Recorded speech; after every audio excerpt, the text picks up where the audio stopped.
এই পৃথিবীতে আল্লাহ রাব্বুল আলামিন বান্দাদের জন্য দুইটি হকের ব্যবস্থা রেখেছেন। কয়টা হক? একটা হলো হকুল্লাহ আর একটা হলো হকুল ইবাদ। একটা আল্লাহর হক আর একটা হলো বান্দার হক। ম্যাক্সিমাম জায়গায় কোরআন হাদিসে যেখানে আল্লাহর হকের কথা আছে সাথে বান্দার হকের আলোচনাও আছে না নাই? শুধু তাই নয়, কিয়ামতের দিন যেমনি ভাবে আল্লাহর হক নষ্ট করার কারণে আল্লাহর আদালতে জবাবদিহিতা করতে হবে, ঠিক অনুরূপ ভাবে বান্দার হক নষ্ট করার কারণেও আল্লাহর আদালতে জবাবদিহিতা করতে। এই জন্য খেয়াল করে দেখবেন, প্রিয় নবীজি সাল্লাল্লাহু আলাইহি ওয়াসাল্লাম যখন মৃত্যু শয্যায় শায়িত, আমার নবীজি যখন দুনিয়া থেকে বিদায় হয়ে যাবেন, কখনো হুশ কখনো বেহুশ, বিশ্ব নবীর বিদায় লগ্নে সাহাবায়ে কেরাম আমার নবীজি বিদায়ের চিন্তায় বিমর্ষ অবস্থায় একজন এদিকে আরেকজন ওইদিকে। ঘরের ভিতরে এমন একটা পরিবেশ, নারীদের মন ভাঙ্গা। আমার নবীজি মনে হয় ইদানিং চলেই যাবে, সবাই বুঝে ফেলেছে। সাইয়্যিদুনা জিবরাইল আলাইহিস সালাতু ওয়াস সালাম আসলেন, বললেন, ইয়া রাসূলুল্লাহ, আমি তো সব সময় আপনার কাছে আসি, আজ আপনার দরবারে একজন নতুন মেহমান আসতে চায়, অনুমতি দিলে আসবে, অন্যথায় দরজা থেকে ফিরে যাবে। রাসূলুল্লাহর বুঝতে বাকি নাই, নতুন মেহমান মানি সাইয়্যিদুনা আজরাইল মালাকুল মাউত আমার নবীজির কাছে আসতে চান। বিশ্বনবী সাল্লাল্লাহু আলাইহি সাল্লাম বললেন, আজরাইলকে আসতে বলো। সালাম দিয়ে ঘরে ঢুকে গেলেন, বললেন, ইয়া রাসূলুল্লাহ, এই পর্যন্ত আমি যত জান কবজ করেছি, যতজনের জান নিয়েছি, কারো জান নেওয়ার আগে তার কাছ থেকে অনুমতি নেওয়ার প্রয়োজন হয়নি। ইয়া রাসূলুল্লাহ, কিন্তু আজ যখন আমি আসি, আল্লাহ রাব্বুল আলামিন আমাকে বলে দিয়েছেন আমার হাবিবের কাছে আগে অনুমতি নিবি। আমার হাবিব আসতে চান কি চান না? যদি থেকে যেতে চান, যে কদিন থাকেন ওই কদিনই থাকবেন, আর যদি আসতে চান তাহলে অনুমতি পাওয়ার পর নিয়ে আসবি। আমার নবীজি যাবেন না থাকবেন, একদিকে আল্লাহর সঙ্গে সাক্ষাৎ গেলে আমার দোস্ত আমার আল্লাহর সঙ্গে সাক্ষাৎ হবে, আর যদি চলে যান উম্মত কোথায় থাকবে, উম্মত কি করবে? এই দুটানা অবস্থায় রাসূলুল্লাহ চিন্তা করতেছেন, আমি কি আমার দোস্ত আমার আল্লাহর দরবারে সাক্ষাতে চলে যাব, নাকি আমার উম্মতের মাঝে থেকে যাব? উম্মত কি করবে? উম্মতের জিম্মাদারি কে নিবে? আমি যতদিন দুনিয়াতে ছিলাম উম্মত বিপদে পড়লে দৌড়ায় আসতো। আমি যতদিন দুনিয়াতে ছিলাম উম্মতের বিপদে আমিও দৌড়ায় যেতাম। আমার রাসূল সাল্লাল্লাহু আলাইহি সাল্লামের উম্মতের ফিকির কতটা গভীর ছিল। আল্লাহ রাসূলের দরবারে একটা ইহুদি ছেলে আসতো, প্রায় এসে বসে থাকতো। ইসলাম গ্রহণ করে নাই, কিন্তু রাসূলুল্লাহকে ভালোবাসতেন, তেনার কথা শুনতেন। আমার নবীজিও ছেলেটাকে ভালোবাসতেন। হঠাৎ করে ওই ইহুদি ছেলেটা গায়েব। কয়েকদিন হয়ে গেল আমার নবীজির মজলিসে আসে না। আমার নবীজি সাহাবায়ে কেরামকে জিজ্ঞেস করলেন, আমি ছোট্ট ছেলেটাকে দেখি না, কারণটা কি, সে কোথায়? এবার সাহাবায়ে কেরাম খবর নিতে গেলেন, গিয়ে দেখেন ওই ইহুদি ছেলেটা অসুস্থ হয়ে বিমর্ষ অবস্থায় মৃত্যু শয্যায় শায়িত। প্রিয় নবীকে খবর দেওয়া হলো, ইয়া রাসূলুল্লাহ, যেই বালকটা আপনার মহব্বতে আপনার দরবারে বসে থাকতো সে তো বিমর্ষ অবস্থায় অসুস্থ, যায় অবস্থা। আমার নবীজি বললেন, আমার সাহাবীরা রে, অসুস্থ রোগী হলে সে মুসলমান না বেঈমান এটা আমার দেখার প্রয়োজন নাই। অসুস্থ রোগী হলে দেখতে যেতে হবে, কারণ আল্লাহর নবী বলেছেন, কেউ যদি কোনো অসুস্থ রোগীকে সকালবেলা দেখতে যায়, আল্লাহর নবী বলেন সন্ধ্যা পর্যন্ত তার জন্য ৭০,০০০ ফেরেশতা মাগফিরাতের দোয়া করতে থাকে। আবার যদি কেউ সন্ধ্যার সময় কোনো রোগী দেখতে যায়, নবীজি বলেন সকাল পর্যন্ত ৭০,০০০ ফেরেশতা তার জন্য আল্লাহর দরবারে ক্ষমা চাইতে থাকে।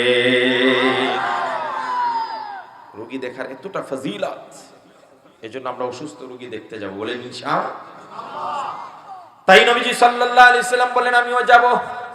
ছেলেটা কিন্তু মুসলমান নয়, ইহুদি ছেলেটাকে দেখতে গেলেন রাসূলুল্লাহ সাল্লাল্লাহু আলাইহি ওয়াসাল্লাম। আমার নবীজি ওখানে গেলেন, যাওয়ার পরে ছেলেটাকে ভালোভাবে দেখলেন, মাথায় হাত বুলিয়ে দিলেন। এইভাবে যখন ছেলেটার জীবন শেষ হয়ে আসতেছিল, আমার নবীজি বললেন, বাবা তুমি তো আমার দরবারে বসে থাকতে, আমাকে মহব্বত করতে, আজকে তোমার অসুস্থ অবস্থায় বিপদের সময় আমি শোনা মাত্রই দৌড়ায় আসছি, কিন্তু কিয়ামতের কঠিন ময়দানে বিভীষিকাময় অবস্থা হবে, সূর্য মাথার উপর থাকবে, মানুষগুলো উলঙ্গ থাকবে, 50,000 বছর পর্যন্ত মানুষগুলো দাঁড়িয়ে থাকবে, প্রচন্ড গরমে আর তাপের যন্ত্রণায় ছটফট করতে করতে পিপাসায় কাতর হয়ে যাবে, ছুটাছুটি করবে এক একজন নবীর কাছে সুপারিশ করার জন্য, কিন্তু কোন নবী সুপারিশ করবে না। সবাই বলে ইয়া নফসি ইয়া নফসি, আমার দ্বারা সুপারিশ সম্ভব নয়, আমি নিজেকে সেভ করতে চাই, বাঁচাতে চাই। বাবারে, ওই কিয়ামতের কঠিন ময়দানে তুমি যখন বিপদে পড়ে যাবে, আমি বিশ্ব নবী তোমার জন্য কিছুই করতে পারবো না। দুনিয়াতে না হয় আমি তোমার বিপদে অসুস্থতায় দৌড়ায় আসছি দেখতে, কিন্তু কিয়ামতের মাঠে বুঝাচ্ছেন রাসূলুল্লাহ যে ঈমান ছাড়া গেলে তো আমার কিচ্ছু করার থাকবে না।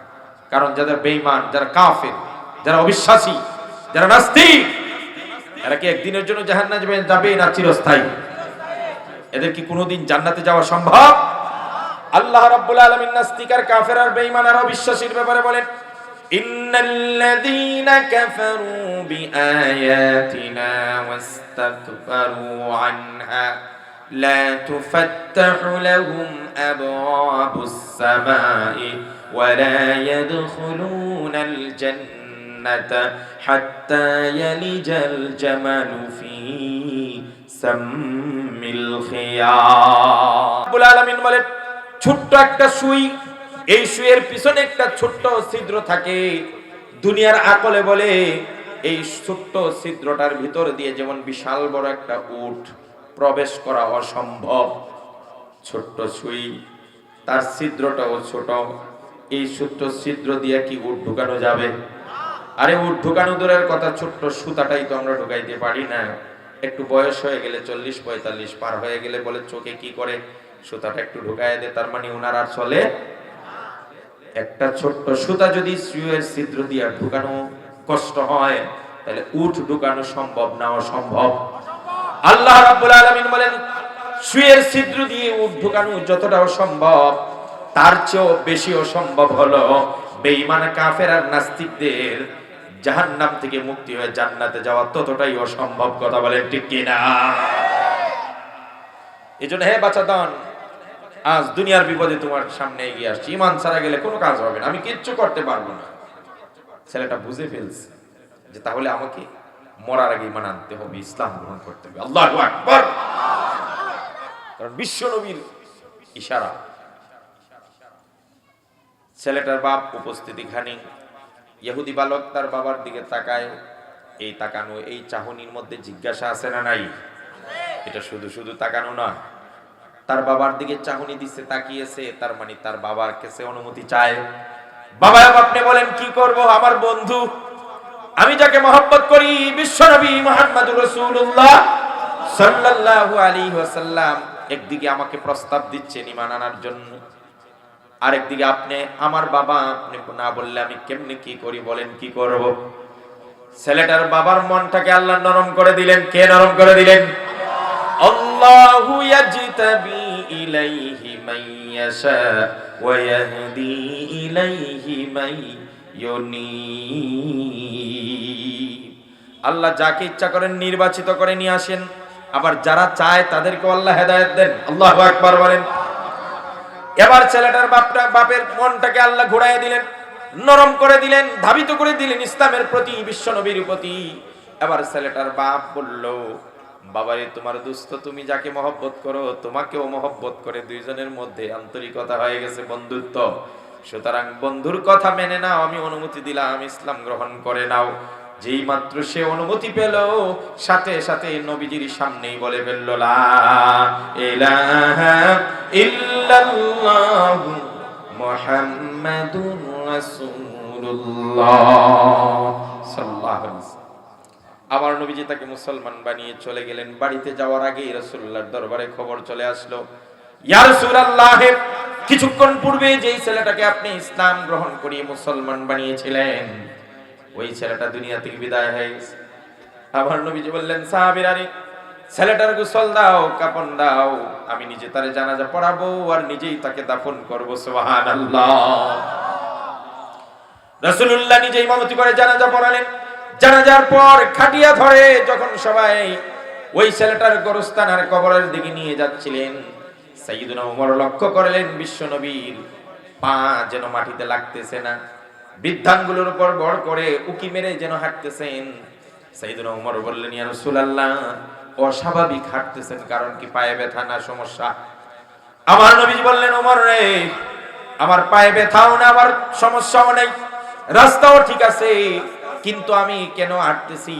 যেই ছেলেটা একটু আগে মুসলমান হয়েছে, আমি যে তাকে ইসলাম গ্রহণ করিয়েছি, সে যে মুসলমান হয়েছে আমার কথায়, আমি তার জানাজা পড়িয়েছি, তার জানাজায় তোমরাই শুধু হাজির হও নাই, আল্লাহর তরফ থেকে এত বেশি ফেরেশতা নাজিল হয়েছে, ফেরেশতাদের কারণে আমি পা ফেলার জায়গা পাচ্ছি না। এটা ছিল রাসূলুল্লাহ সাল্লাল্লাহু আলাইহি ওয়াসাল্লামের ফিকির উম্মতের জন্য। পেরেশান জিবরাইলের দিকে তাকালেন, জিবরাইল, করবটা কি? আমি কি আমার উম্মতের কাছে থেকে যাব না আমার বন্ধুর কাছে যাব? জিবরাইল আলাইহিস সালাতু ওয়াস সালাম বললেন, ইয়া রাসূলুল্লাহ,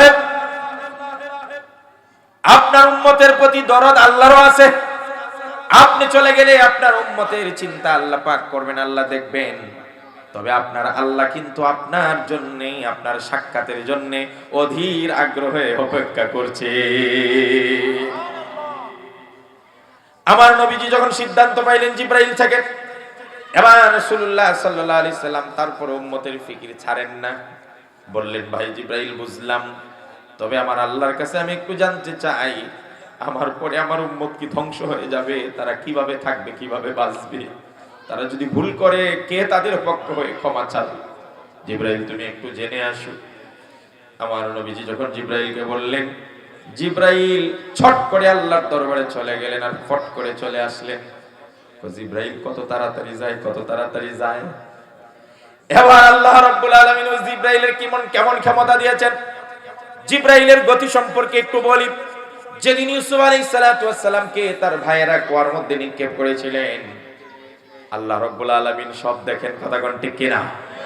যেখানে কেউ দেখে না সেখানে কে দেখে, যেখানে কেউ যায় না, কেউ জানে না, সেখানে ওকে জানে, যেখানে অন্ধকার রাত কেউ নাই, সেখানে একজন আছেন, তিনি কে? সুতরাং আল্লাহর চোখে কোন যুবক, কোন যুবতী ফাঁকি দেওয়া যাবে?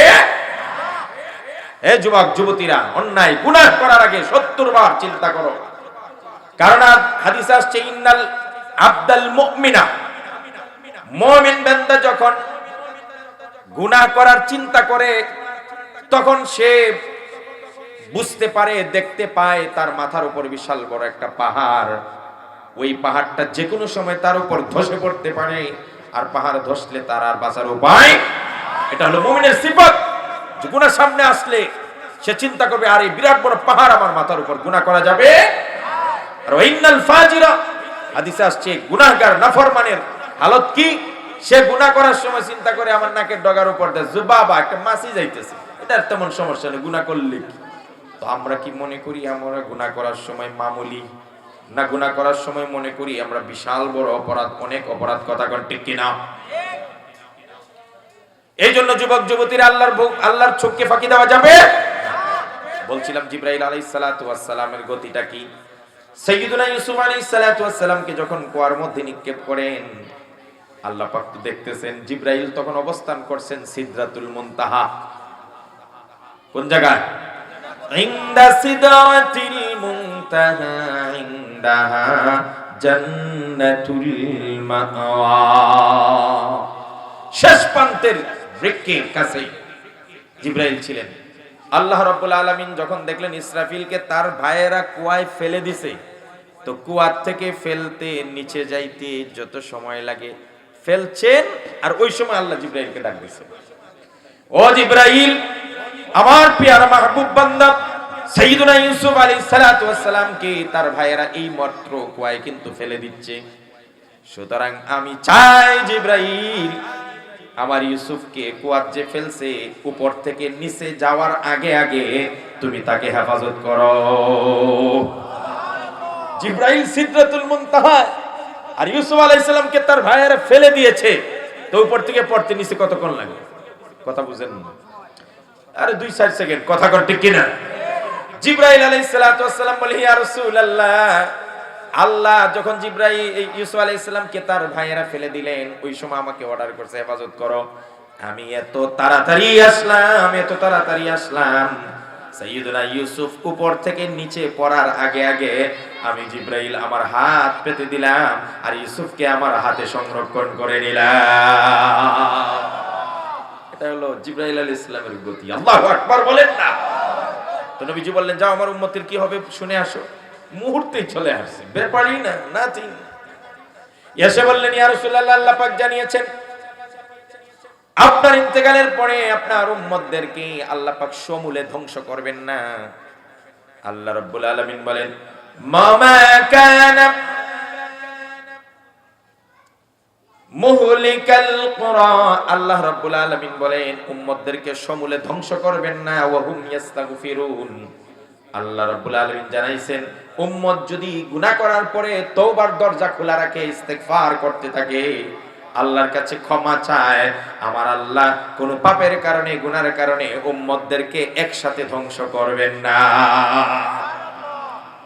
আল্লাহ রাসূল আমাদেরকে এতটুকু সেফটি এনে দিয়ে গেছেন যে আল্লাহ বলছেন ইস্তিগফার যদি করো তাহলে সমূলে ধ্বংস করবেন, একসাথে জাতিকে ধ্বংস করবেন না। আজ দুঃখের সাথে বলতে হয় ইস্তিগফার আস্তাগফিরুল্লাহ তওবা কোন ভার্সিটিতে তওবা করা হয় না, কোন কলেজে তওবা হয় না, মন্ত্রী পরিষদে তওবা হয় না, সচিবালয়ে তওবা ইস্তিগফার হয় না, সংসদে তওবা ইস্তিগফার হয় না, ডিসিএসপি মহোদয়ের অফিসে তওবা ইস্তিগফারের আমল হয় না, কোন থানা কোন ওসি সাহেবের কাছে তওবা ইস্তিগফারের জায়গা নাই, কোন ফ্যাক্টরি কোন মেইলের মধ্যে তওবা ইস্তিগফার হয় না, আল্লাহর কাছে রুনাজারি আর কান্না তওবা আর কোথায় হয় না। একমাত্র তওবা হয় মসজিদ আর মাদ্রাসায়। শেষ রজনীতে ছাত্ররা কোরআন তেলাওয়াতের জন্য শেষ রাতে উঠে যায়, তাহাজ্জুদের পরে কান্না করে, প্রত্যেক নামাজের পরে তওবার ইস্তিগফার করে। এই জন্য আল্লাহ বাংলার জমিনকে ঠিকিয়ে রেখেছেন। আর যদি এমনটা না হতো, তওবা যদি না থাকতো চালু, তাহলে যেভাবে মানুষ ফাহিশা কাজ করছে, অশ্লীলতাকে ছড়িয়ে দিচ্ছে, মন্ত্রীর চেয়ারে বসে যেভাবে অশ্লীলতাকে প্রমোট করছে, খোদার কসম অবশ্যই বাংলাদেশ 56,000 বর্গ মাইল সহ বঙ্গোপসাগরে তলিয়ে যেত। কথা ঠিক কিনা? আল্লাহ দয়া, এদেশে কিছু কওমি মাদ্রাসা আছে, এদেশে মসজিদগুলোতে এখনো কান্না হয়, এখনো তওবা ইস্তিগফার হয়, মুনাজাত হয়। আপনারা কত মনে করেন কি পরিমাণ পাপাচার আমাদের দেশে চলছে? 5টা জিনিস যখন আসবে, 5টা আযাব অবধারিত অবশ্যই আসবে। কয়টা জিনিস? হাদিসে আসছে 5টা কাজ যখন সমাজে চালু হবে, 5টা জিনিস অবশ্যই আসবে, কেউ ঠেকাইতে পারবে? আমার নবীজি বললেন 5টা কাজ। কয়টা কাজ? জোরে কয় না কয়টা কাজ? যখন কোন কওম, যখন কোন জাতি ফাহিশা অশ্লীলতা প্রকাশ্যে করবে, প্রকাশ্যে যখন কোন জাতি অশ্লীলতা করবে, ফাহিশা কাজ করবে, বদমাশি করবে, জিনা ব্যভিচার রেপটিজিং করবে, আল্লাহর নবী বিশ্ব নবী সাল্লাল্লাহু আলাইহি ওয়াসাল্লাম বলেন ওই জাতির উপর আল্লাহ প্লেগ রোগ মহামারী আকারে দান করবে, এমন এমন এমন নতুন রোগ দান করবে যেই রোগের নাম তারা কোনোদিন শুনে নাই। আজ আমাদেরকে বলেন তো দেখি, জীবনে করোনার নাম শুনেছেন? করোনা যেতে না যেতেই নতুন করে আরেকটা রোগ আসছে, আরেকটা মহামারী আর ভাইরাস আসছে, এটার নাম নাকি ওমিক্রন। কথা কয় না কা?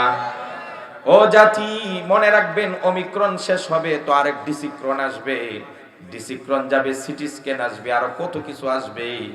কারণ রাসূলুল্লাহর হাদিস সত্য, ফাহিশা আর অশ্লীলতা যখন প্রকাশ্যে মানুষ করবে, তখন একটার পর একটা মহামারী প্লেগ আকারে আসবে, ভাইরাস আসবে, করোনা আসবে, সিডর আসবে, আইলা আসবে, ওয়ানাবৃষ্টি আসবে, অতিবৃষ্টি আসবে, পাথরি বৃষ্টি আসবে, শিলাবৃষ্টি আসবে, একটার পর একটা খরা, বন্যা, সাইক্লোন, সুনামি ইত্যাদি দেখা দিবে। এই জাতির উপর একটার পর একটা বোঝা চাপতেই থাকবে।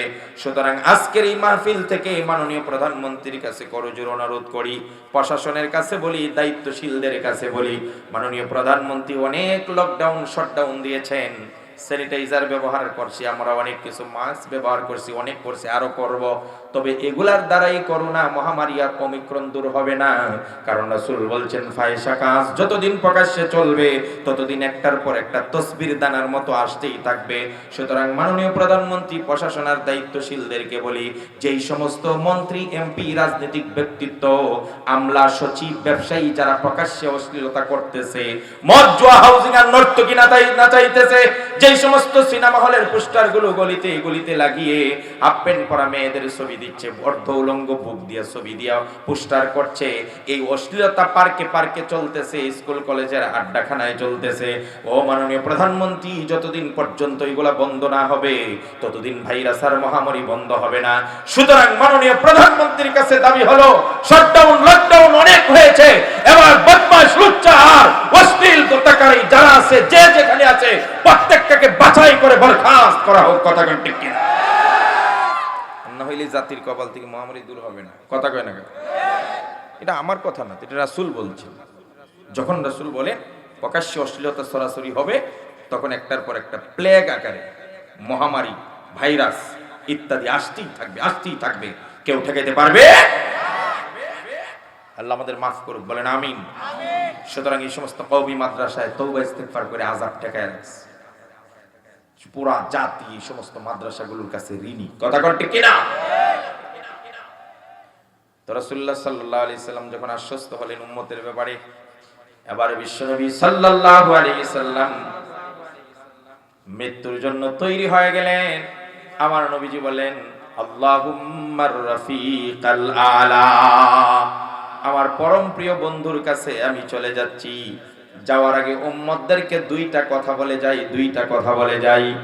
হে আমার যুবক ভাইরা, হে আমার বাবাজিরা, আমার নবীজির দুইটা কথাই আজকের আমার আলোচ্য বিষয়। আমার বিশ্ব নবী বলেন, দুইটা কথা দিয়ে রাসূলুল্লাহ দুইটা হককে স্মরণ করায় দিয়ে গেছেন। নবীজি বলেন, আসসালাত আসসালাত আসসালাত আও মা মালাকাত আইমানুকুম। বিশ্ব নবী বলেন, সাবধান উম্মতেরা, নামাজ নামাজ নামাজ। উম্মতেরা সাবধান, নামাজ ছেড়ে দিও না। একটা কথা বলছে, এটা একবারে লাস্ট যাওয়ার আগের কথা। আর একটা কথা বলছেন, আও মা মালাকাত আইমানুকুম, সাবধান উম্মতেরা, অধীনস্থ গরিব, অসহায়, শ্রমিক, কর্মচারী, এদের সঙ্গে কখনো খারাপ ব্যবহার করো না। কয়টা কথা বলছেন? মনে থাকবে তো? বিশ্বনবীর ইন্তেকালের আগে কয়টা কথা বলছেন? আরো জোরে কয়টা? একটা কথা হলো, কি বলছেন? বলেন সালাত সালাত, নামাজ, উম্মতেরা নামাজ, সাবধান, নামাজ ছেড়ে দিও না। কারণ লা দীনা লিমান লা সালাত আলা, যার নামাজ নাই তার দিন নাই, আমানতদারি নাই, কিচ্ছুই নাই। কথা কর ঠিক কিনা? রাসূলুল্লাহ বলছেন, একজন বেঈমান আর একজন ইমানদারের মধ্যে পার্থক্য সূচিত করে দেয় নামাজ। যে ব্যক্তি ইমানদার আযান শোনার পর নামাজ পড়বে, আর যে বেঈমান আযান শোনার পর সোজা মসজিদ থেকে চলে যাবে। কথা কর ঠিক কিনা? সুতরাং আমরা কি বেঈমানের কাতারে যেতে চাই না মুমিনের কাতারে থাকতে চাই? যদি থাকতে চাই, একটাই ওসিয়ত, যুবক, তোমার চরিত্র ঠিক হবে, তোমার আখলাক ঠিক হবে, তোমার আমানতদারি ঠিক থাকবে, তুমি ওয়াদা রক্ষা করতে পারবে, বেহায়াপনা থেকে বাঁচতে পারবে, মানুষের হক মারবে না, সব ঠিক হয়ে যাবে। শুধু নামাজটাকে ঠিক মতো ধরো। কথা কর ঠিক কিনা? কারণ এই ঘোষণাটা কার? জোরে কয় না কার? কোরআনে কারিমে আল্লাহ রাব্বুল আলামিন বলেন, ইন্নাস সালাতা তানহা আনিল ফাহশাই ওয়াল মুনকার। আল্লাহ পাক বলেন, নামাজ মানুষকে অশ্লীল, বেহায়াপনা আর অন্যায় গর্হিত কাজ থেকে বাঁচিয়ে দেয়। রাসূলুল্লাহ মৃত্যুর আগে কয়টা কথা বলছেন আমার ভাইরা? জোরে বলেন কয়টা? একটা বলছেন কি? নামাজ ছাড়বেন। 2 নম্বর বলছে অধীনস্থদের সাথে ভালো ব্যবহার করো। এর দ্বারা রাসূলুল্লাহ অন্য হাদিসে বলছেন, লা ইয়াদখুলুল জান্নাতা সাইয়্যুল মালাকা, যারা অধীনস্থদের সাথে খারাপ ব্যবহার করে, আমার নবী বলেন এরা জান্নাতে যাবে না। সাবধান, আতুল আজিরা আজরা ক্বাবলা আন ইয়াজুফা ইরকু। বিশ্বনবী বলেন একজন মানুষকে দিয়ে যদি তুমি কাজ করাও, তার শ্রমটাকে যদি তুমি কিনে নাও, তার কাজটা শেষ হওয়ার আগে আগে, শ্রমিকের শরীরের ঘাম শুকিয়ে যাওয়ার আগে আগে তার প্রাপ্যটা তুমি দিয়ে দাও। শ্রমিক ইউনিয়ন, শ্রমিক আন্দোলন, মানুষের গার্মেন্টস শ্রমিকদের জন্য সহায়তা করব, এই করব সেই করব, পৃথিবী ব্যাপী শ্রমিকদের পক্ষে কত আইন কত কিছু করছে, কিন্তু বিশ্বনবীর এই কথাটার মতো একটা কথা আজ পর্যন্ত কেউ বলতে পারে না। কত দামি কথা চিন্তা করেছে। বলছেন শ্রমিকের গায়ের ঘাম শুকিয়ে যাওয়ার আগেই তার প্রাপ্যটা দিয়ে দাও। আজ মালিক পক্ষ যারা আছেন, হোক সেটা কোম্পানি, হোক সেটা ফ্যাক্টরি, হোক সেটা দোকান, হোক সেটা নিজের ব্যবসা প্রতিষ্ঠান, অথবা নিজের ঘরের শ্রমিক হোক, যারা শ্রমিককে খাটাচ্ছেন তার শরীরের শ্রমটাকে বিনিময় করে আপনি লাভবান হচ্ছেন, খোদার কসম যদি আপনি টাল বাহানা করেন তার শ্রমিকের শ্রম নিয়ে, তার মূল্যটা নিয়ে, তার মজুরিটা নিয়ে, খোদার কসম খাসিরাত দুনিয়া ওয়াল আখিরাত, আজ হোক কাল হোক, এই সমস্ত অসহায় শ্রমিকদের বদদুয়ার কারণে দুনিয়াও ধ্বংস হবে, আখিরাতও ধ্বংস হবে। কথাটা ঠিক কি না? রাসূলুল্লাহ দুইটা কথা বলছেন। কয়টা বলছেন? নামাজ, সালাত, আরেকটা বলছেন অধীনস্থদের সাথে ভালো ব্যবহার। এই দুইটা দিয়ে রাসূল দুইটা হকের কথা বলছেন, দুইটা অধিকারের দিকে ইঙ্গিত করছে। মানে গোটা জীবন এর শেষ, মানে শেষ কথা বলে দিয়ে গেছে। নামাজ দিয়ে আল্লাহ পাক রব্বুল আলামিনের হকের কথা আলোচনা করেছেন। কারণ একজন মানুষের দুইটা হক, একটা হলো বান্দার হক আর একটা তো আল্লাহর হকের দিকে ইঙ্গিত করে রাসূলুল্লাহ বলছেন নামাজ। কারণ আল্লাহ পাকের যত হক আছে, আল্লাহর যত হক আছে, আল্লাহর যত আহকাম আছে, যত আদেশ আছে, এর মধ্যে সবচাইতে বড় হুকুমটার নাম নামাজ। আর এই নামাজের কথা উল্লেখ করে আল্লাহর সব হকের দিকে ইঙ্গিত করেছে, আর অধীনস্থের কথা উল্লেখ করে বান্দার হকের দিকে ইঙ্গিত করেছে। আল্লাহু আকবার বলেন। পৃথিবীতে আমরা আসছি, আমরা মানুষের সঙ্গে ভালো ব্যবহার করব। কে আমাদের কাছ থেকে সবচাইতে ভালো ব্যবহার পায়, কার সাথে আপনি সবচাইতে ভালো ব্যবহারটা করবেন? আজকাল দুঃখের সঙ্গে বলতে হয়, একটা হাদিসে পড়লাম, মানুষ যখন 15টা কাজ করে, কয়টা কাজ? 15টা কাজ যখন মানুষ করে, তখন তসবির দানা একটা গোটা ছিঁড়ে গেলে একটার পর একটা যেমন পড়তে থাকে, আল্লাহর নবী বলেন একটার পর একটা আযাব আর গজব তোমাদের উপর আসতে থাকবে। কয়টা কাজ? 15টা। এগুলা বলার সময় নাই, একটা শুধু বলি। আল্লাহ রাসূল সাল্লাল্লাহু আলাইহি ওয়াসাল্লাম বলেন আতাআর রাজুলু ইমরাতাহু ওয়া হাক্কা উম্মাহ ওয়া আদনা সাদিকাহু ওয়া আকসাবা। বিশ্বনবী বলেন মানুষ যখন বউয়ের কথা শুনবে, বউর আনুগত্য করবে, আর মার অবাধ্য হবে, বন্ধুকে কাছে টানবে আর বাবাকে দূরে সরায় দিবে, এই সময়টাই ওই তাসবির দানার মতো একটার পর একটা গজব আসতে থাকবে। বলেন তো আজকে এই আলোত আছে না নাই? কথা বলেন আছে না নাই? নেতার কথায় যুবক জীবন দিয়ে ফেলে, রাত নাই দিন নাই, ছুটছে পাগলা ঘোড়ার মতো, কিন্তু বাসায় দুঃখিনী মা যখন বলে বাবা আমার ওষুধ নাই, তুই একটু আমার ওষুধটা এনে দিয়ে যা, মা সময় নাই পরে আনবো। আর নেতায় যখন রাত 3টার সময় ফোন দিয়ে বলে এই অমুক জায়গায় আয়, দোকান ভাঙতে হবে, প্রচন্ড শীত, ঘুম হারাম করে দৌড়ায়, আছে না নাই? স্ত্রীকে আনুগত্য করে, মায়ের অবাধ্য করে, বন্ধুকে কাছে টানে আর বাবাকে দূরে সরায় দেয়। আমার নবীজি সাল্লাল্লাহু আলাইহি সাল্লাম বলেন এই অবস্থাটা যখন হবে, মার অবাধ্য হবে আর বাবাকে দূরে সরায় দিবে, ওই সময়ই তাসবির দানার মতো একটার পর একটা আযাব দিবেন কে? এই যারা মার অবাধ্য তাদের ব্যাপারে কথা বলবো। তাহলে পৃথিবীতে সবচাইতে ভালো হক, ভালো ব্যবহার পাওয়ার হকদার সবার আগে কে, এটা আমাদের জানা দরকার। কারণ হলো আমরা আজ নেতার কথা শুনি, হুজুরের কথা শুনি, পিসাবের পিছনে দৌড়াই, আছে না নাই? বন্ধুর পিছনে দৌড়াই, বান্ধবীর পিছনে দৌড়াই, সব জায়গায় আমরা ভালো ব্যবহার করি, কিন্তু মা বাবার সঙ্গে, অথচ এই জায়গাটাতেই সবার আগে করা দরকার ছিল।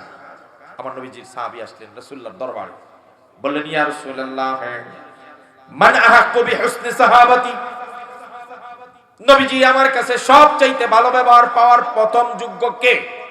কার সঙ্গে আমি সবার আগে ভালো ব্যবহারটা দেখাবো? নেতার সঙ্গে, হুজুরের সঙ্গে, পিসাবের সঙ্গে, বন্ধু বান্ধবীর সঙ্গে আমি ভালো ব্যবহার দেখাবো সবার আগে, না কার সঙ্গে? আমার নবীজি বলেন, সাহাবীরে, তোমার কাছে সবচাইতে সবার আগে ভালো ব্যবহারটা পাওয়ার যোগ্যতা রাখে তোমার মা। আল্লাহু আকবার। উম্মুকা, তোমার মা। ঠিক আছে, সবার আগে এক নম্বরে আমার ভালো ব্যবহার পাওয়ার যোগ্য কে? তাহলে নেতার সঙ্গে ভালো ব্যবহার, শিক্ষকের সঙ্গে ভালো ব্যবহার, পীরের সঙ্গে ভালো ব্যবহার, বন্ধুর সঙ্গে ভালো ব্যবহার, নাকি সবার আগে মার সঙ্গে ভালো ব্যবহার? এরপরে সাহাবী বলেন, সুম্মা মান, এরপরে কে আমার উপর অধিকার রাখে? কার অধিকার বেশি আমার উপর?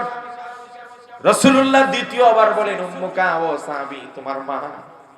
তৃতীয়বার বলেন, সুম্মা মান, এরপরে কে? আমার নবীজি বলছেন, উম্মুকা, তোমার মা। 4 নম্বর বার আমার সাহাবী বললেন, সুম্মা মান, এরপরে কার অধিকার আমার উপর বেশি? চতুর্থবার বিশ্ব নবী বলেন, আবুকা, তোমার বাবা। তিনবার বিশ্ব নবী বলছে, তোমার মা তোমার উপর অধিকার, তার সঙ্গে বেশি ভালো ব্যবহার করো, তার কথা শুনো, তার সঙ্গে সদাচরণ করো। কথা বলে ঠিক কিনা? মজার বিষয় হলো, রাসূলুল্লাহ সাল্লাল্লাহু আলাইহি সাল্লাম একদিন সাহাবীদের সামনে বসা, মনোযোগ দিয়ে শুনবেন আজকের যুবকেরা, হঠাৎ করে সাহাবীদের লক্ষ্য করলেন, বিশ্ব নবীর কাছে আপাদমস্তক ঢেকে বুরকা পরে, কালো বুরকা পরে একজন মহিলা আসছে, বৃদ্ধা মহিলা। আমার নবীজি যখন ওই বৃদ্ধা মহিলাটাকে আসতে দেখলেন, সাথে সাথেই আমার নবীজি দাঁড়িয়ে গেলেন। বিশ্ব নবী ওই মহিলাটার জন্য আমার নবীর গায়ের চাদর বিছিয়ে দিলেন। ও মিয়ারা, এই কাজটা লোড কে পরিমাণ! বিশ্ব নবী যার জন্য নিজের চাদর বিছিয়ে দেন, এই মানুষটা কি সাধারণ মানুষ? কথা কয় না। আবু বকরের জন্য কখনো রাসূলুল্লাহ চাদর বিছিয়ে দিয়েছেন? ওমরের জন্য? কোন সাহাবীর জন্য? একজনের জন্য দিছিলেন, জারির ইবনে আব্দুল্লাহ। আল্লাহ রাসূল সাল্লাল্লাহু আলাইহি ওয়াসাল্লাম জারির ইবনে আব্দুল্লাহর জন্য চাদর বিছিয়ে দিয়েছিলেন।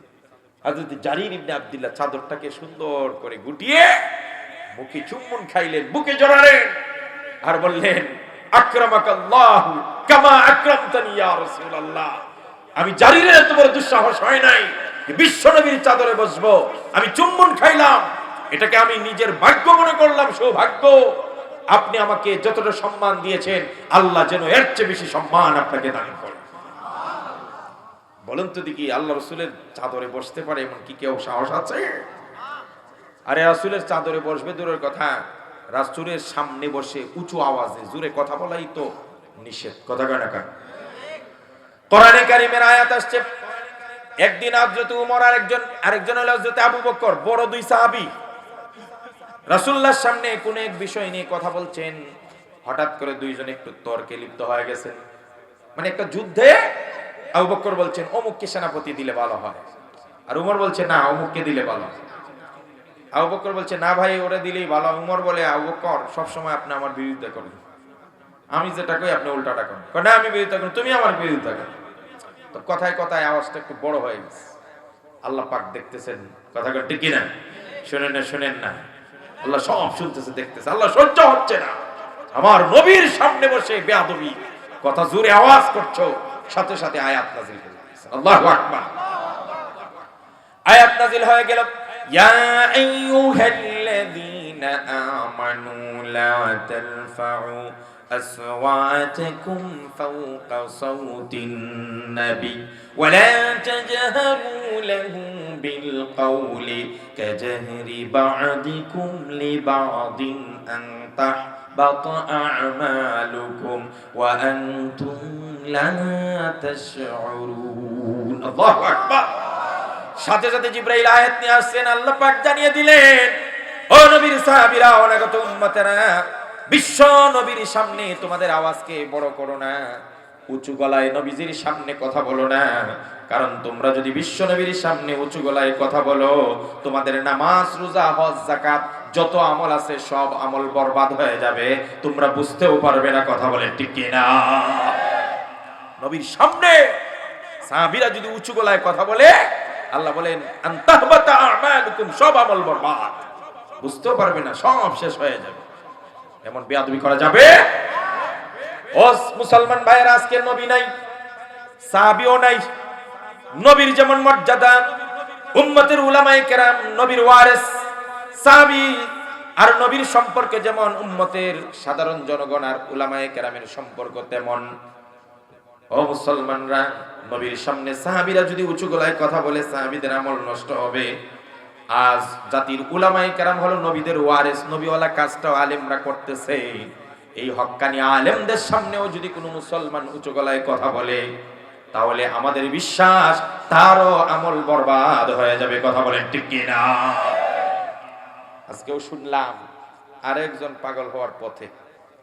কিছুদিন আগে তো একজন হয়েছিল, কথা কয় না কা, দৌড়তে দৌড়তে অনেক জায়গায় গেছে, ভুল জায়গায় গেছে, কোথাও ঠিক না। আমার মনে হয় আসল জায়গায় যায় নাই, এই জন্য জায়গা হয় নাই। যদি পাপ না যাইতো তাহলে সব ঠিক হয়ে যেত। কথা কয় ঠিক কিনা? আরেকজন দেখি আজকে পাগল হয়েছে, নামটা না নাওই নিলাম। তিনিও বলতেছে শীতকালে আগে গান বাজনা হইতো, আমাদের সংস্কৃতি কত সুন্দর। তিনি বলছেন গান গেলে মনটা কোমল হয়ে যায়, নরম হয়ে যায়। আমাদের সংস্কৃতি লালন পালন করলে আমাদের বাচ্চারা আমাদের সংস্কৃতি বক্ষে ধারণ করে অনেক কিছু করতে পারে। এই সমস্ত নাচ গানের অনুষ্ঠান আর গানের অনুষ্ঠান বর্জন করে আজ যেভাবে ওয়াজ মাহফিল হচ্ছে, মুল্লারা এখানে এমন কথাবার্তা বলে মানুষকে ধর্মান্ধ করে তোলে। নাউজুবিল্লাহ। সাক্ষী দেন 40 মিনিট প্রায় হয়ে গেছে কথা বলেছি। বলেন তো আমার কোন কথাটা আপনি ধর্মান্ধ হয়েছে হয়েছেন? একজন বলেন, বলে হুজুর এই কথাটা আপনার ঠিক হয় নাই। বরং আমরা নারী জাতির ইজ্জত নিয়ে কথা বলি। নারী জাতিকে আল্লাহ মায়ের জাতিতে পরিণত করেছে, এই কথাই বলি যুবকদেরকে, মার সঙ্গে ভালো ব্যবহার করো। তোমরা ইফটিজিং করবে না, ধর্ষণ করবে না, মদ খাইবে না, জিনা করবে না। আজ পর্যন্ত একজন মন্ত্রী, এমপি, সচিব, পুলিশ, দারোগা, এমপি, এরপরে বিডিআর, রেড, সেনাবাহিনী, নৌবাহিনী, এসপি, ডিসি বলতে পারবেন একজনের কথা একটা সন্ত্রাস, একটা মদখুর, একটা জিনাকুর ভালো হয়ে আল্লাহর ওলি হয়ে গেছে? কিন্তু এমন হাজারো প্রমাণ আছে আলেমদের ওয়াজ শুনে ডাকাত, চোর, বদমাশ গুলো আল্লাহর ওলিতে পরিণত হয়েছে। কথা ঠিক কিনা? সুতরাং সাবধান, যদি বেশি বাড়াবাড়ি করেন, এইভাবে করতেই থাকেন, ওয়াজ মাহফিল নিয়ে যদি অযাচিত বক্তব্য দান করেন, বাংলার জনগণ কিন্তু আগের হাল যেদিকে গেছে আপনাকে ওই দিকেই পাঠাবে। কথা ঠিক কিনা? নিজের ভবিষ্যতের চিন্তা করে, কল্যাণের চিন্তা করে সাবধান। আলেমদের বিরুদ্ধে মুল্লারা বলে গালি দিবেন না, কারণ আপনার সমস্ত আমল ধ্বংস করে দুনিয়া আখিরাত বরবাদ করে দিবেন কে? কি মনে করেছেন? পাগলামি বন্ধ করুন। এই দুনিয়ার রঙ্গমঞ্চে কত ভিলেন আসছে, আর কতজনে নাটক মঞ্চায়িত করছে, আর কতজন আসছে না? ফেরাউন এসে কি বলছে? ওই মুসা, কি আর তোর আল্লাহ তাআলা বাদ দে, আনা রাব্বুকুমুল আলা, আমি সবচেয়ে বড় খোদা। আর খোদা কে রে? আছে না নাই? কথা কয় না? এমন অনেকেই বলেছিল আমি বাপ, আমি সব, আর কেউ নাই। বাপ নমরুদ এসে কি বলছিল? ইব্রাহিম তোমার খোদা কই, আনো, ওর সাথে আমি ধরে মেরে ফেলবো। নাউজুবিল্লাহ। আল্লাহকে মেরে ফেলবো, তোমার আল্লাহর সাথে যুদ্ধ করো। এইভাবে আবু জাহেল আসছে, হয়তোবা সাহেবা আসছিল, বড় বড় সাদ্দাত আসছিল। পৃথিবীর রঙ্গমঞ্চে অনেকেই এইভাবে ভিলানের মতো হুঙ্কার দিয়েছে, কিন্তু সঠিক সময়ে সঠিকভাবে আল্লাহ রাব্বুল আলামিন তার পক্ষ থেকে আযাব দিয়ে তাদেরকে লাঞ্ছিত, অপমানিত করে, কাউকে ডুবিয়ে চুবিয়ে আর কাউকে জুতা পিটা করে দুনিয়া থেকে বিদায় করেছে। ভুলে যাবেন না, ইতিহাসের সবচেয়ে বড় ভুল হলো মানুষ ইতিহাস থেকে শিক্ষা নেয়। সবাইকে ইতিহাস থেকে শিক্ষা নেওয়া উচিত। ইত্তাকুজ যুলম, জুলুম থেকে বেঁচে থাকো। অহংকার মানুষের সাজে না। অহংকার কার চাদর? আল্লাহ বলেন যারা অহংকার করবে আমার চাদর নিয়ে টানাটানি করবে। মানুষের অহংকার সাজে না। সুতরাং অহংকার বাদ দিন। ক্ষমতা, দাপট এগুলা অনেকের অনেকই ছিল, আর অনেকে শেষ হয়েছে। মুহূর্তের ভিতরে সিংহাসন থেকে মাটিতে নামিয়ে দিতে পারেন কে? গাজীপুরবাসী, আমরা বেশি দূরে যাওয়া লাগবে না, অনেক উদাহরণ আমাদের সামনে আছে। সুতরাং বিনীত ভাবে বলবো, জুলুম বন্ধ করে দিন। ইত্তাকুজ যুলম, জুলুম আল্লাহ বরদাস্ত করে না। সে মুসলমান হোক আর যেই করুক, জালিমদেরকে আল্লাহ পছন্দ করেন। সুতরাং এই সমস্ত ওয়াজ মাহফিলের বিরুদ্ধে বক্তব্য দেওয়ার আগে চিন্তা করবেন 100 বার। ওয়াজের মাধ্যমে ধর্মান্ধ হয় না, ওয়াজের মাধ্যমে সন্ত্রাস তৈরি হয় না, ওয়াজের মাধ্যমে মানুষ সুনাগরিকে পরিণত হয়, বেনামাজি নামাজি হয়, বেরোজগার রোজাদার হয়, কুচরিত্রবান সুচরিত্রবানে পরিণত হয়, ওয়াজের মাধ্যমে মদখুর জিনাকুররা ভালো হয়ে যায়, মা বাবার অবাধ্য সন্তান বাধ্য হয়ে যায়, ওয়াজের মাধ্যমে একজন মানুষ আমানতদার হয়, মিথ্যা ছেড়ে দেয়, ধোঁকাবাজি ছেড়ে দেয়, বাটপারি সিটারি ছেড়ে দেয়। কথা কোন ঠিক কি? হাজারো বুড়ি প্রমাণ আছে, আপনি খালি বললেই হবে। আল্লাহ আমাদের সবাইকে বোঝার তৌফিক দেন, আর জোরে বলেন আমিন। এই জন্য রাসূলুল্লাহর সামনে যেই সাহাবীরা জুড়ে কথা বলতেন না, রাসূলুল্লাহর চাদরের উপর বসতে পারে, এটা কোন সাহস দেবে কারো? সাহাবীরা তো তাদের কিউরিসিটি, কৌতূহল, কে এমন মহিলা অলরেডি এসে বসে গেল রাসূলুল্লাহর চাদরে, সাহসটা কত। আমরা কেউ বসি না, আবু বকর উমর কেউ বসে না, আর মহিলা অলরেডি বসে গেছে, আবার রাসূলের সঙ্গে খুব অন্তরঙ্গ কথা বলছে। সুবহানাল্লাহ। আমার নবীজি খুব শ্রদ্ধা করে ওই মহিলার সঙ্গে কথা বললেন, পকেট থেকে বের করে হাদিয়া দিলেন। যাওয়ার সময় বিশ্বনবী ওই মহিলাকে 40 কদম এগিয়ে দিয়ে আসলেন। ফিরে আসার পরে সাহাবীদের আর তোর সহ্য হচ্ছে না, দেরি সহ্য হচ্ছে না। সাহাবীরা জানতে চায়, ইয়া রাসূলুল্লাহ, যেই মহিলাটা আপনার দরবারে আসলো, আপনি ওই মহিলাকে এতটা শ্রদ্ধা ইজ্জত দান করলেন, নিজের চাদর বিছিয়ে দিলেন, আপনার চাদর বসে গেল। আমাদের সবার জানার কৌতূহল হলো, সৌভাগ্যবতী ওই মহিলাকে যার জন্য বিশ্বনবী স্বয়ং দাঁড়িয়ে চাদর বিছিয়ে দেয়। এতটা ইজ্জত পাইল যে মহিলাটা, তার পরিচয়টা আমরা জানতে চাই। এবার মহানবী সাল্লাল্লাহু আলাইহি সাল্লাম বলেন, ও আমার সাহাবীরা, আমি যখন আমার মার পেটে 6 মাস আমার বয়স, ওই সময় আমার বাবা দুনিয়া থেকে চলে যান। আমি আমার জন্মের পরে আমি আমার বাবাকে পাই নাই। কিছুদিনের ভিতরে 2 বছরের মাথায় আমি আমার জন্মদাত্রী মাকেও হারাইছি। পৃথিবীতে প্রত্যেকটা সন্তান মা বাবার আদর স্নেহ সুহাগ দিয়ে বড় হয়। একটা সময় ওই সন্তান বড় হয়ে তার মাকে আবার ওই আদর সুহাগটা ফিরিয়ে দেয়, খেদমত করে। ও আমার সাহাবীরা, বাবার আদর থেকে আমি জন্মের আগেই বঞ্চিত হয়ে গেলাম, 2 বছরের মাথার মার আদর থেকেও বঞ্চিত হয়ে গেলাম। সাহাবীরা রে, চিরয়তীম হয়ে আমি দুনিয়াতে আসলাম। কিছু বুঝে ওঠার আগেই মাও নাই, বাবাও নাই, কার খেদমত করব আমি? না নিজে স্নেহ সোহাগ পেলাম, না মা বাবার খেদমত করে নিজেকে ধন্য করতে পারলাম। আজ তোমাদেরকে কত কথা বলি ও সাহাবীরা, সাবধান। রিজার রাব্বি ফি রিজাল ওয়ালিদাইন ওয়া সাখাতুর রাব্বি ফি সাখাতিল ওয়ালিদাইন। ও সাহাবীরা, তোমাদেরকে আমি ওয়াজ করি, মা বাবা সন্তুষ্ট, আল্লাহ সন্তুষ্ট, মা বাবাও সন্তুষ্ট, আল্লাহও সন্তুষ্ট। ওমা জান্নাতুকা ওয়া নারু। আমার নবী বলেন, মা বাবা এই সন্তানদের জন্য জান্নাত অথবা জাহান্নাম। আজ আমি তোমাদেরকে এত সুন্দর মা বাবার ওয়াজ করি আর খেদমতের কথা বলি, কিন্তু নিজে মা বাবা কারো খেদমত করতে পারলাম না। এই জন্য আমার একজন মা দুনিয়াতে বেঁচে আছেন, যিনি আমার মার অভাব বুঝতে দেন নাই। ছোটবেলায় যিনি তার দুধ খাওয়িয়ে আমাকে বড় করেছেন, কুলে নিয়েছেন, কাঁধে নিয়ে ঘুরিয়েছেন, বেরিয়েছেন, যিনি আমাকে কপালে মুখে চুমু খেয়েছেন, সোহাগ দিয়েছেন, বড় যত্নে আমাকে বড় করেছেন, শুদ্ধ ভাষা শিক্ষা দিয়েছেন, সবুজ শ্যামল মাঠে ঘাটে আমাকে ছড়িয়েছেন, আমার স্বাস্থ্যটাকে ভালো রেখেছেন, যেই মা আমার জন্য এতটা কষ্ট করছেন, তিনি আর কেউ নয়, তিনি হলেন হালিমাতুস সাদিয়া। ও সাহাবীরা, আমার দুধ মা আমার কাছে আসছিল, আমি আমার সামর্থ্যের সর্বোচ্চটুকু আমার মার জন্য দিয়ে দিয়েছি। নবীজি মা এবং বাবার জন্য কতটা করতে বললেন। মা বাবার হক, মা বাবার হক কত বড়। আব্দুল্লাহ ইবনে মাসউদ রাদিয়াল্লাহু তাআলা আনহু বলেন, সাআলান নবী সাল্লাল্লাহু আলাইহি ওয়াসাল্লাম, আইয়ুল আ'মাল আফদাল? ইয়া রাসূলুল্লাহ, সবচেয়ে উত্তম আমল কোনটা? আমার নবীজি বলেন, as-সালাতু লিওয়াক্তিহা। ও সাহাবী, সবচেয়ে উত্তম আমল হলো সময় মতো নামাজ পড়া, ওয়াক্ত হয়ে গেলে নামাজ পড়তে দেরি না করা। ওয়া বিররুল ওয়ালিদাইন, 2 নম্বর বলেছেন মা বাবার সঙ্গে ভালো ব্যবহার করা। সুম্মাল জিহাদু ফি সাবিলিল্লাহ, এরপরে বলছেন জিহাদ ফি সাবিলিল্লাহ, আল্লাহর রাস্তায় জিহাদ। 2 নম্বরে মার কথা বলছেন। আপনি সব জায়গায় দেখবেন আল্লাহ পাক নিজের ইবাদতের পরেই কার খেদমতের কথা বলছেন? মা বাবা। আল্লাহ রাব্বুল আলামিন বলেন, ওয়া কাদা রাব্বুকা আল্লা তা'বুদু ইল্লা ইয়্যাহু وبالوالدين إحسانا আল্লাহ রাব্বুল আলামিন বলেন মুসলমানেরা আল্লাহর পক্ষ থেকে ধার্য হলো তোমাদের জন্য আল্লাহর ইবাদত করতে হবে। এরপরে বলছেন মা বাবার খেদমত করো, মা বাবার সঙ্গে ভালো ব্যবহার করো।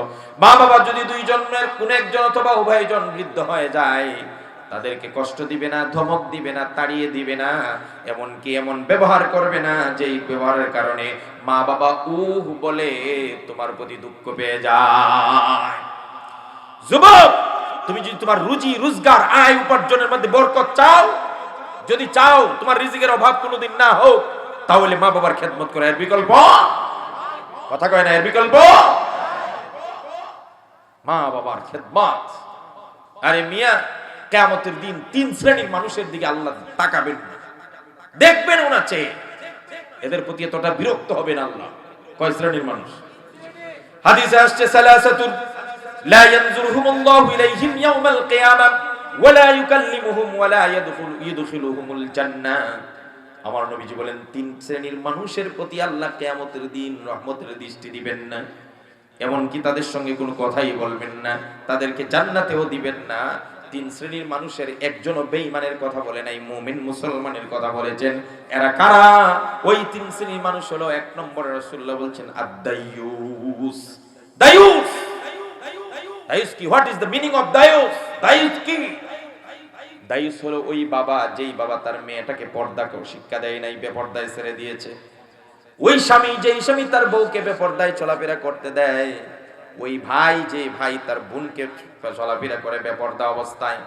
ওই বাবা, যেই বাবা তার মেয়েকে বেপর্দায় চালায়। ওই সন্তান, যেই সন্তান তার মাকে পর্দা ছাড়া মার্কেটে বাইর করে দেয়।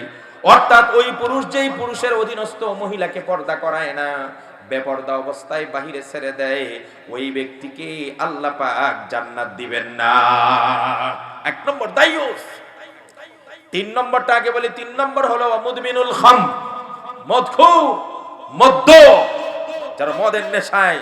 হে যুবক, আজ যারা নেশা করছো, ইয়াবা, গাঁজা, মদ, হেরোইন, ফেন্সিডিল, বাং টাং, আরো সীসা মিচা, কত নামে। আল্লাহ রাসূল বলছেন কিয়ামতের আগে মানুষ, আমার উম্মতেরা, মদকে ভিন্ন নাম দিয়ে খাবে। আছে না নাই? কথা কয় না, আছে না নাই? কিছু নেতাদেরকে দেখি ওয়াজ মানি মঞ্চে বসে বলে আমরা নেশার বিরুদ্ধে যুদ্ধ ঘোষণা করলাম। নেশা মুক্ত বাংলাদেশ গড়ার জন্য সংসদে আলোচনা হয়, সচিবালয়ে হয়, বিভিন্ন অনুষ্ঠানে হয়, সমাবেশে হয়, সব জায়গায় কয় নেশা মুক্ত বাংলাদেশ গড়ব, নেশা মুক্ত বাংলাদেশ গড়ব। সরিষার মধ্যে যদি ভূত থাকে, কিয়ামত পর্যন্ত ওই বেড়া দিয়ে সরিষা রক্ষা করা যাবে? যারা আইন করে, যারা আইন করে নেশার বিরুদ্ধে, যারা নেশামুক্ত বাংলাদেশ গড়তে চায়, এরাই যদি নেশাগ্রস্ত অবস্থায় একটা সামাজিক অনুষ্ঠানে ইচ্ছামতে মা তুলে গালিগালি করে আর মাতলামি করে, এই বাংলাদেশে কোনোদিন নেশামুক্ত হবে না। কথা ঠিক কিনা? এক কথা কি আপনারা বুঝেন? আমার বুঝেন? কে কে বুঝেন হাত উঠায় দেখেন। আল্লাহু আকবার, লিল্লাহি তাকবীর, লিল্লাহি তাকবীর। নামান কিয়ামতের দিন মদখোরের দিকে আল্লাহ তাকাবেন, এর সাথে কোনো কথা নাই, তোমার সঙ্গে কথা নাই, তোমাকে জান্নাত দিবেন না। দুইজন। তিন নম্বরে রাসূলুল্লাহ বলেন আল্লাহ,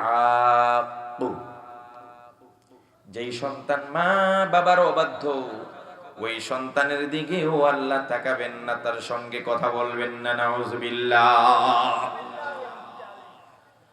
হে মুসলমানেরা, সাহাবী যখন বলছিলেন আমার হক, আমার প্রতি কার বেশি, কার কথা তিনবার বলছেন? আর কার কথা বলছেন একবার? কেন মার কথা তিনবার আর বাবার কথা একবার বললেন? আল্লাহ রাব্বুল আলামিন আমার তেলাওয়াতকৃত সূরা লুকমানের ওই আয়াতে বলছেন যে পৃথিবীর সব মায়েরা সন্তানের জন্য কম্পালসারি তিনটা কষ্ট করেন। এই তিনটা কষ্ট পৃথিবীর আর কোনো মহিলাও করে না, কোনো পুরুষও করে না।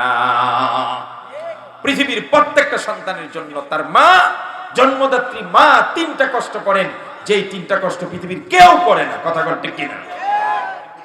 এক নম্বরে আল্লাহ রাব্বুল আলামিন বলেন ওয়াসাইনাল ইনসানা বিওয়ালিদাইহি হামালাতুহু উম্মুহু ওয়াজনান আলা ওয়াহন। আল্লাহ রাব্বুল আলামিন বলেন, এই পৃথিবীতে প্রত্যেকটা মা তার সন্তানকে 10টা মাস পেটে ধারণ করে, 10 মাস 10 দিন একটা মা, গর্ভবতী মা তার সন্তানকে পেটে নিয়ে রাখে। দুনিয়ার যুবকরাই, আপনাদের প্রত্যেককে বলছি, অন্তর চক্ষুটা একটু খুলুন, অন্যদিকে দান্দা দূর করে দেন। এখন আমার দিকে লুক এট মি, আমার দিকে তাকান, আর মনোযোগটা আপনার মার দিকে নেন। মনটাকে আপনার মাকে কল্পনা করেন। ও যুবক, কেউ যেন কোনো দিকে তাকাবেন না। আমি এখন 3টা কষ্টের কথা বলছি, মারা করি। এই কষ্টগুলো যারা বিবাহিত হয়েছেন তারা বেশি বুঝবেন। আপনার স্ত্রী যখন কষ্ট করে, তো আপনিও অনুধাবন করতে পারবেন না যে আপনার মা আপনাকে নিয়ে এই কষ্টটা করেছে। আজ 10টা মাস পর্যন্ত একটা গর্ভবতী মা, 4 মাস পরে একটা সন্তানের রূহ চলে আসে পেটের ভিতরে। 4 মাস আগে বীর্য থেকেই পানি হয়, পানি থেকে বীর্য গড়া হয়, রক্ত হয়, এটার থেকে আস্তে আস্তে গোস্তের পলেপ লাগে, হাড্ডি লাগে, এইভাবে কমপ্লিট হতে থাকে। এই যে প্রক্রিয়াটা কিন্তু পেটের ভিতরেই হয়। আপনি আমার পেটের মধ্যে যদি একটু বাতাস গুড়গুড় করে ডাকে, যদি পেটের মধ্যে একটু সমস্যা দেখা দেয়, আমাদের কিন্তু ঘুম হয় না, খানা হয় না। আর আমার মা, আপনার মা 10টা মাস পর্যন্ত পেটের মধ্যে বাচ্চাটাকে নিয়ে কেমনে খাইছে, কেমনে ঘুমাইছে, একটু কল্পনা করেন। আমি তো অনেক গর্ভবতী মাকে দেখেছি যারা সারাদিন ঘরের কাজ করে, সংসারের কাজ শেষ করে, পুরুষদেরকে খাওয়িয়ে বিকালবেলা গোসল করে আসরের আগে বসতে খাইতে, যেই মাত্র প্রথম লোকমাটা মা মুখে দিয়েছে, সাথে সাথে বমি চলে আসেছে, আর খানার প্লেটের মধ্যে হাত ধুয়ে আস্তে করে উঠে যায়। শাশুড়ি মা ডাক দিয়া বলে, বৌমা কি হলো? সারাদিনে তুমি খেতে বসলে, একটা লুকমা মাত্র দিলে তারপরে উঠে গেলে, ব্যাপারটা কি? বৌমা ডাক দিয়া বলে, মা গো, আপনার যে নাতি আসতেছে, এমন জোরে পেটে নড়াচড়া করতেছে, আমার ভাত ভিতরে যায় না, মনে হয় সব নারী বুড়ি মুখ দিয়ে বের হয়ে যাবে। 1 রাত 2 রাত নয়, 1 দিন 2 দিন নয়, অসংখ্য দিন, অসংখ্য রজনী এইভাবে মা কাটিয়েছে। মা ঘুমাইতে গেছে, ঘুমে আরাম নাই। সব মানুষ পৃথিবীর ঘুমিয়ে যায়। দেখবেন তো রাত 12টার পরে আমি আমার গর্ভবতী স্ত্রীর পাশে শুয়েছি, আমি এই জিনিসগুলা দেখেছি, এই জন্য বলতে সুবিধা। দেখি সবাই ঘুমিয়ে গেছে বাসার ভিতরে, শ্বশুর ঘুমায়, শাশুড়ি ঘুমায়, ননদ দেবর সবাই ঘুমিয়ে গেছে। এমনকি একই বালিশের পাশে আপন স্বামীও কিন্তু একটা সময় ঘুমিয়ে যায়। কিন্তু বাহিরে যে সমস্ত পশু পাখি আছে তাদের নড়াচড়া নাই। জঙ্গলার পশু পাখিগুলো যার যার বাসায় চলে গেছে। ঝিঝি পোকায় ডাকে, ওই পোকার ডাকও একটা সময় বন্ধ হয়ে যায়। নীরব নিস্তব্ধ পৃথিবীতে সবাই যখন ঘুমিয়ে যায়, একটা মাত্র প্রাণী তখন বেঁচে থাকে, সে আর কেউ নয়, আমার মা, আপনার জন্মদাত্রী মা। কারণ পেটে সন্তান, তো এই সন্তান যখন নাড়াচাড়া করে, মার অশান্তি করে, একবার এদিকে কাত হয়, এবার ওইদিকে কাত হয়, সোজা হয়, উপর হয়, কোনোভাবেই ঘুম আসেন। সবাই ঘুমিয়ে গেল, মা একটা না, 2টা না, 3টা পর্যন্ত একটা না সজাগার অশান্তি। আমার নবীজি বলেন, কোন মা সন্তান পেটে নিয়ে যদি রাতের বেলা ঘুমাইতে না পারে, আল্লাহ রাব্বুল আলামিন সারা রাত নফল ইবাদত করার সওয়াব দিয়া দিবে। কোন মা যদি দিনের বেলায় সন্তানের কারণে না খাইতে পারে, সারা দিন রোজা রাখার সওয়াব আল্লাহ তাআলা দিয়ে দিবে। 3টা বাজে, এর আগে সন্তানের নড়াচড়া বন্ধ হয় না, মা আমার ঘুমাইতে পারে না। ঠিক যখন ঘড়িতে 3টা বাজে রাত, হঠাৎ করে মনে হয় সন্তানটার চোখ লেগেছে। ভিতরের সন্তান যখন ঠান্ডা হয়েছে, মার চোখও কখন জানি লেগে গেছে, মা জানে না। রাজ্যের ঘুম, মার চোখে একটু আরামে ঘুমাবে। দিনের বেলা কিন্তু আবার সংসারের কাজ করেছে, সবাইকে খাওয়াইছে, নিজে খাইতে পারে নাই, বমি করে ছেড়ে দিয়েছে। ক্লান্ত শরীর, সন্তানের নাড়াচাড়া বন্ধ, আপসে আপ চোখ বুজে গেছে, ঘুম চলে আসে। কিন্তু ভাগ্য খারাপ, মা বেশিক্ষণ ঘুমে থাকতে পারে নাই। হঠাৎ করে এমন জোরে চিৎকার দিয়ে রাত 3:30টার সময় উঠে বসে বসে চোখ বেয়ে বেয়ে টপ টপ করে পানি ছাড়ে, আর গুনগুন শব্দে কান্না জুড়ে দেয়। পাশে বসে স্বামী জিজ্ঞেস করি, কেন কাঁদছো? চোখে তোমার পানি কেন? এবার আমার মা, আপনার মা স্বামীকে ডাক দেয়া বলে, স্বামী গো, তুমি তো জানো আমি গর্ভবতী, আর তোমার বাচ্চাটা কতটা দুষ্ট, কি পরিমাণ নাড়াচাড়া করে। আরে ভাই, বিষয়টা একটু গভীর ভাবে কল্পনা করেন। আপনার পেটে যদি একটা টিউমার হয়, আপনার অশান্তির শেষ নাই। টিউমার আর কত বড় হয়, এইটুকু টিউমার। আপনার একটু অ্যাপেন্ডিসাইট ব্যথা হলে আপনার যন্ত্রণার শেষ নাই। আপনার একটু গ্যাস্ট্রিকের চাপ দিলে আপনি কত ধরনের ওষুধ খান আর কত কিছু করেন। আরেকটা জীবন্ত মানুষকে নিয়ে 10টা মাস কেমনে পার করছে এটা আমার মাথায় ধরে না। স্বামী গো রাত 3টা পর্যন্ত ঘুমাইতে পারি নাই, সন্তান নাড়াচাড়া করেছি। 3টার পরে কখন যে ঘুমায় গেছি বলতে পারি না, কিন্তু ভাগ্য খারাপ, আধা ঘন্টার ভিতরে তোমার সন্তান আবার জেগে যায়। এমন জোরে জাগার পরে আমার পেটের মধ্যে লাথি মেরে দেয়। এক লাথিতে আমার মনে হয়েছিল নারী বুড়ি যা আছে কলিজা শুদ্ধ ছিঁড়ে পায়খানার রাস্তায় বের হয়ে যাবে। সহ্য না করতে পারে পেটে চাপ দিয়ে আস্তে করে উঠে যাই, আর জোরে চিৎকারও করি না, মানুষের ঘুমের ডিস্টার্ব হবে। কিন্তু ব্যথা সহ্য না করতে পারে নিজের কষ্ট বুকে চাপা দিয়ে টপ টপ করে রাত 3টার সময় বসে বসে কাঁদি। একটু কল্পনা করেন, আজ যারা বিয়ে করেছেন আপনার ওয়াইফকে জিজ্ঞেস করবেন, এই কষ্টগুলো একদিন নয়, 2 দিন নয়, 1 রাত নয়, 2 রাত নয়। দুনিয়ার সব মানুষ বিয়ের অনুষ্ঠানে যায়, গর্ভবতী মা যেতে পারে না। দুনিয়ার সব মানুষ পিকনিকে যায়, গর্ভবতী মা যেতে পারে না। দুনিয়ার সব মানুষ আরামে ঘুমায়, গর্ভবতীর ঘুম আসে না। দুনিয়ার সব মানুষ টয়লেটে গিয়ে আরাম করে, টয়লেট করে। পেটে বাচ্চা যেই মহিলার, ওই মহিলার টয়লেটে গেলেও যন্ত্রণা। যারা বুড়ি একটু বড় আছে, পেট একটু মোটা আছে, এরা বুঝবেন বাংলা টয়লেটে বসলে তাদের পা ছিঁড়ে যায়, উড়োতে টান লাগে, পেশিতে টান পড়ে। 10 মিনিটের বেশি বসলেই অবস্থা খারাপ হয়ে যায়।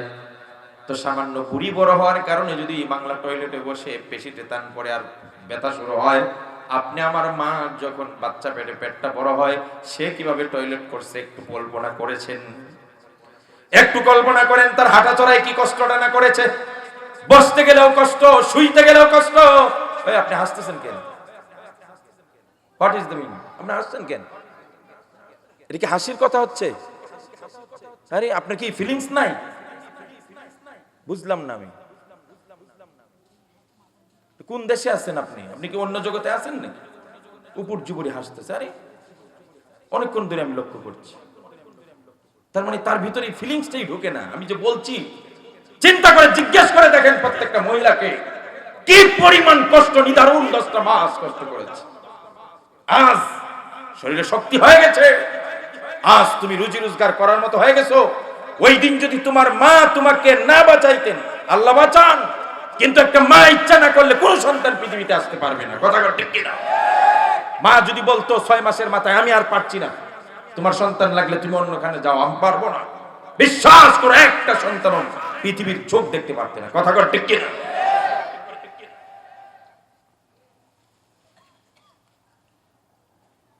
একটা কষ্ট হলো মা 10টা মাস তোমার জন্য কষ্ট করেছে। 2 নম্বর আরেকটা কষ্ট হলো প্রসব বেদনা যখন শুরু হয়, ডেলিভারির সময়, যখন মাকে অপারেশন থিয়েটারে নিয়ে যাওয়া হয়, যখন সূতিকাগারে নিয়ে যাওয়া হয়, মাকে যখন অন্দরমহলে নিয়ে যাওয়া হয়, বাচ্চা ডেলিভারি হবে, এটাও আমি অবলোকন করেছি। আমার স্ত্রীকে দিই দাইমারা আসে, সবাই খালি বলে চাপ দাও, চাপ দাও। কি চাপ দিবে মিয়া? ছোট্ট একটা রাস্তা দিয়ে একটা বাচ্চা কেমনে বের হয়? আল্লাহ তাদেরকে সহনীয় করে দিয়েছেন। সায়েন্টিস্টরা বলে একটা সুস্থ মানুষের শরীরে যদি 45 থেকে 46 ডিগ্রি ব্যথা দেওয়া হয়, একটা সুস্থ পুরুষ পাগলের মতো দৌড়বে, আর না হলে বেহুশ হয়ে জমিনে পড়ে যাবে। সেখানে সায়েন্টিস্টরা বলে একটা গর্ভবতী মা ডেলিভারি কেসের সময় 54 থেকে 56 ডিগ্রি ব্যথা সহ্য করে। আল্লাহু আকবার। চিন্তা করেছেন? পৃথিবীতে এমন অনেক মহিলা আছে তাদের আওয়াজ কোনোদিন শোনা যায় না, এতটা পর্দা করে, তাদের গলার শব্দ শোনা যায় না, কিন্তু ওই মহিলারাই যখন প্রসব বেদনা শুরু হয়ে যায় চিৎকার করে হাউমাউ করে, নিজের উপর নিজের চেতনা থাকে না যে আমি কি করছি, সারা জীবন কেউ আমার শব্দ শুনে না, আজ চিৎকার করে কাঁদে, কারণ তখন তার কমন সেন্স থাকে না। ব্যথা কত বেশি হয়। মাকে যখন ডেলিভারি কেসে নিয়ে যাওয়া হয়, অপারেশনের থিয়েটারে যাওয়ার আগে মা শাশুড়ির হাত ধরে কান্না করে, শাশুড়ি মা গো, আপনার ঘরে এসে আপনার কোনো খেদমত করতে পারি না, এই দয়া করে আমাকে মাফ করে দিবেন। ননদ, শ্বশুর, বাসুর, দেবর সবার কাছে বিদায় নেই। সবার শেষে স্বামীর হাতটা ধরে বলে, স্বামী গো, আপনার সঙ্গে অনেক বেয়াদবি করেছি, কোনো হক আদায় করতে পারি নাই। আজ আমার শরীরের যে অবস্থা, যেভাবে ব্যথা উঠতেছে, আমি আর পারতেছি না। স্বামী, আমি যদি কোনো ভুল করি মাফ করে দিও, মনে হয় আমি আর বাঁচবো না। কাতর হয়ে কান্না শুরু করে। এবার স্বামী কি হাত থেকে বিদায় নিয়ে অপারেশন থিয়েটারে যায়। আরে মেয়ে, আপনি দেখেন, কল্পনা করেন সুপারি দেওয়া হয় মুখে, যাতে করে কিটমিট করে ব্যথাটাকে কন্ট্রোল করতে পারি। কারণ প্রেসার ক্রিয়েট করা হয়, আরো ব্যথা হোক, আরো ব্যথা হোক। দুনিয়ার মানুষ আমাদের ব্যথা উঠলে আমাদের ব্যথা কমানোর চেষ্টা হয়, আর ডেলিভারি কেসের সময় ব্যথা শুধু বাড়ানি হয়। কারণ ব্যথা না বাড়লে, প্রেসার না দিলে বাচ্চা আসবে না। কল্পনা করছেন ব্যথার ঠিকানি কথা? আমি এখানে স্টপ করে দিতাম, আর বলতে পারছি না। অনেকে বেটাগিরি করে, মার জন্য অনেক কিছু করছি, বাবার জন্য অনেক কিছু করছি, আমি অনেক হক আদায় করছি, জীবনের রুজি রোজগার অনেক দিছি, এই করছে সেই করছে, কিচ্ছু করো নাই। সাহাবী এসে বললেন, ইয়া রাসূলুল্লাহ, আমার মা মাজুর হয়ে গেছেন, হাঁটতে পারে না, দুর্বল হয়ে গেছেন, নিজের কাজ নিজে করতে পারে না, চলতেও পারে না। কিন্তু ইয়া রাসূলুল্লাহ, আমার মার মনের ইচ্ছা হলো আমি মা একবার হজ করবেন। কিন্তু আমার নবী গো, আমি মাকে কেমনে হজ করাই? মা তো হাঁটতে পারে না, চলতে পারে না। শেষ পর্যন্ত মার বারবার পিরাপিরির কারণে বললাম, মা ঠিক আছে, তোমার যেহেতু এতই আশা, ইচ্ছা হজ করবে, এক কাজ করো, আমি তোমাকে কাঁধে নিলাম, ঝুলাইয়া দিলাম কাঁধে, তুমি আমার কাঁধে উঠো, আর কাঁধে উঠাইয়া তোমাকে নিয়ে যাব। আমার নবী বিশ্ব নবীকে বললেন, ইয়া রাসূলুল্লাহ, আমি আমার মাকে কাঁধে উঠাইলাম, তওয়াফ করাইলাম, আমার মা আমার কাঁধে, হাজরা আসওয়াদে চুম্বন খাওয়াইলাম, আমার মা আমার কাঁধে, মাকামে ইব্রাহিমে 2 রাকাত করে নামাজ পড়াইলাম, আমার মা আমার কাঁধে, সাফা থেকে মারওয়া সাই করাইলাম, আমার মা আমার কাঁধে। ইয়া রাসূলুল্লাহ, এমন কি মক্কা থেকে সুদূর আরাফার মাঠে নিয়ে গেছি, আমার মা আমার কাঁধে। ওখান থেকে মুজদালিফায় মাকে কাঁধে করে আনছি, মুজদালিফায় থেকে মিনায় আনছি। ছোট জামরা, মধ্যম জামরা, বড় জামরা, 3 জামরাতে শয়তানকে পাথর মারাইছি, মাকে কাঁধে নিয়ে। আল্লাহর নবী গো, আমি হজের যতগুলো হুকুম ছিল, যতগুলো আহকামাত ছিল, সবগুলো আমি আমার মাকে কাঁধে নিয়ে সারা হজের কাজ কমপ্লিট করাই আসছি। আমার মার ইচ্ছা পোষণ হয়েছে, ইচ্ছা পূরণ হয়েছে। আমি জানতে চাই, ইয়া রাসূলুল্লাহ, আমি যে এতটা কষ্ট করলাম, আমি কি আমার মার জীবনের যত ঋণ আসিন, হক আসিন, সেই ঋণ কি আমি পরিশোধ করতে পেরেছি? রাসূলুল্লাহকে জিজ্ঞেস করছি, আমি পারছি, করতে পেরেছি? আমার নবীজি ডাক দিয়া বলেন, সাহাবীরা, তুমি তোমার মার সারা জীবনের কষ্টের ঋণের কথা আমি বলবো না, তোমার মার 2 বছর দুধ পান করানোর কষ্টের কথাও বলছি না, তোমার মার 1 বছর নয়, 6 মাসের নয়, 1 মাসের কষ্টের কথাও বলছি না। ও আমার সাহাবীরা, তুমি তোমার মার যে দুধ পান করেছো নিয়মিত, ক্ষুধা লাগলেই তোমার মা দৌড়ায় গিয়ে তোমাকে দুধ খান করায়।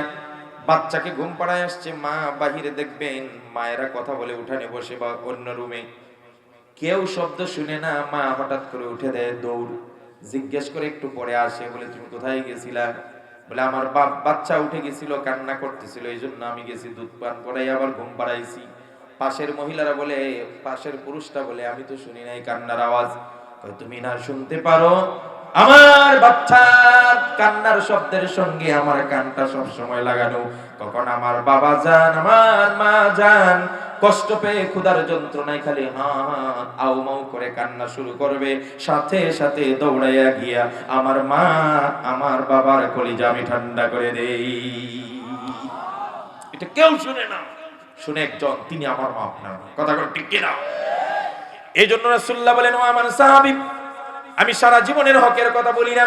তুমি যে তোমার মার দুধ পান করেছো, একবার যে দুধ পান করতে গিয়া মুখটা লাগিয়ে একবারে টান দিয়ে যতটুকু দুধ পান করেছো, 1 ডুব দুধ, 1 ফোঁটা দুধ, ও আমার সাহাবী, তোমার ছোটবেলায় তোমার মা যে তোমাকে 1 ফোঁটা দুধ পান করাইছে, এই 1 ফোঁটা দুধের দাম যদি তুমি দিতে চাও, 1 ফোঁটা দুধের বিনিময়ে যদি তুমি দিতে চাও, 1 ফোঁটা দুধের ঋণ যদি তুমি শোধ করতে চাও, তুমি হজ করাইছো, তুমি টাকা দিছো, পয়সা দিছো, ঘর বানাই দিছো, চিকিৎসা করো ইত্যাদি সব করেছো, এটাই নয়।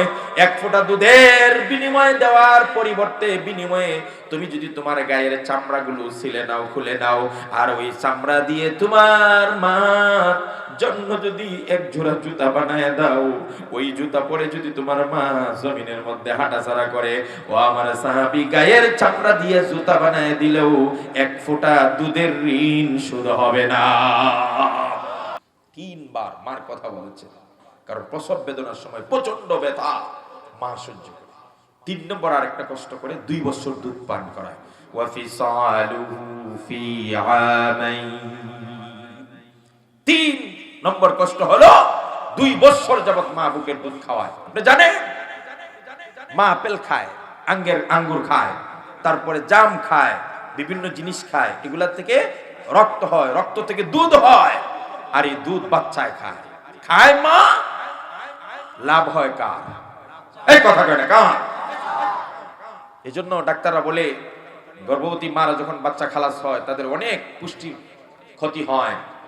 এই ক্ষতিপূরণের জন্য তাদেরকে তখন ভালো ভালো খাদ্য দেওয়া উচিত, আর এতে করে বাচ্চাও পুষ্টি পাবে। কিন্তু আমার দেশে দুর্ভাগা কিছু শাশুড়িরা আছে, স্বামী যখন ওই সন্তানকে দুধ পান করায়, যে মহিলা, যে বউ, ওই বউয়ের জন্য যখন কিছু আনে, একটু আঙ্গুর, একটু ভালো দুধ, একটু কিছু, শাশুড়ির গাল ফোলায়, আছে না নেই? ওটা দেখতে পারে না, হিংসা করে। দেখো আমরা মনে হয় আর বাচ্চার মা হইছি না, এখন দেখো কত কিছু লাগে, আঙ্গুর আনি, এই আনিস। হাই রে শাশুড়ি মা, এখানে তোমার হিংসা করার কিছু নাই। তোমার বৌমার জন্য তোমার ছেলে জানবে, সব তোমার বংশধর নাতি আর নাতনির জন্য ফায়দা হবে। কথা ঠিক কিনা? সুতরাং তোমার উচিত ছিল তোমার ছেলেকে বলে দেওয়া, দেখ বৌমার শরীর থেকে অনেক কিছু ক্ষতি হয়েছে, তাকে ভালো মন্দ খাওয়া, পুষ্টিটা যেন পূরণ হয়, তোর বাচ্চাটা যেন পৃষ্ঠপুষ্ট হয়। কিন্তু হতভাগা ওই শাশুড়িরা নিজের স্বার্থটাই যদি শুধু দেখে। ও শাশুড়ি মা, তুমি তোমার বউর সঙ্গে যে ব্যবহারটা করবে, জেনে রাখো তোমার মেয়ে যে বিয়ে দিয়েছো, সেও তার শ্বশুর বাড়িতে সেই সমস্যাগুলো ফেস করবে। কথা ঠিক কিনা? আবার উল্টাটাও বলি, কোন বৌমা যদি শাশুড়ির সঙ্গে খারাপ ব্যবহার করে, তাহলে নিশ্চিত সে যখন শাশুড়ি হবে তার বৌমা তার সাথে এমন খারাপ ব্যবহারই করে। কারণ কোরআন বলছে জাযাউ সাইয়্যাতি সাইয়্যাতুম বিমিসলিহা, অন্যায়ের খারাপের বদলা কি থাকবে? খারাপই থাকবে। ছোট্টবেলায় একটা গল্প পড়ছিলাম, এটার কোনো দলিল দিতে পারবো না, এটা কিছু জিজ্ঞেস করেন কোথায় পাইছেন কি, এটা কোরআন হাদিসের কথা না, একটা বইয়ের মধ্যে একটা গল্প পড়ছিলাম, শিক্ষার জন্য বলছি। গল্পটা কি? এক বাবা তার ছেলেকে বিয়ে করাইছে, সুন্দরী বউ বিয়ে করাই নিয়ে আসছে, বউ মাশাআল্লাহ সুন্দর, ছেলেকে বিয়ে করাইছে। এবার কিছুদিন যেতে না যেতে ছেলের ঘরে আরেক ছেলে হইছে। এবার বউর মার যে শ্বশুর, অর্থাৎ ছেলের বাবা, বুড়া হয়ে গেছে, তার কাশি রোগ দেখা দিছে, যক্কা রোগ। এখন রাতেও কাশে, দিনেও কাশে। ছেলে চাকরি করে, মনে করেন বাহিরে থাকে, আসলেই বৌমা খালি কানের মধ্যে লাগায়, তোমার বাবার কাশির যন্ত্রণার ভাল লাগে, আমি এখানে থাকতে পারছি না। তো বিভিন্ন ভাবে বুঝাইতে আস্তে আস্তে দিন যায়, রাত যায়, কষ্ট আরো বাড়তে থাকি। একটা সময় প্রস্রাব পায়খানাও করে দেয় বিছনায় মাঝে মাঝে। শ্বশুর বিচারা, বৌমা সহ্য হয় না, শেষ পর্যন্ত আলটিমেটাম দিল যে যদি তোমার বাবাকে তুমি এখান থেকে সরিয়ে ফেলে দিয়ে না আসো, তাহলে আমি আর ঘরে থাকতে পারছি না। এবারে তোর এটা বন্ধ করিস না।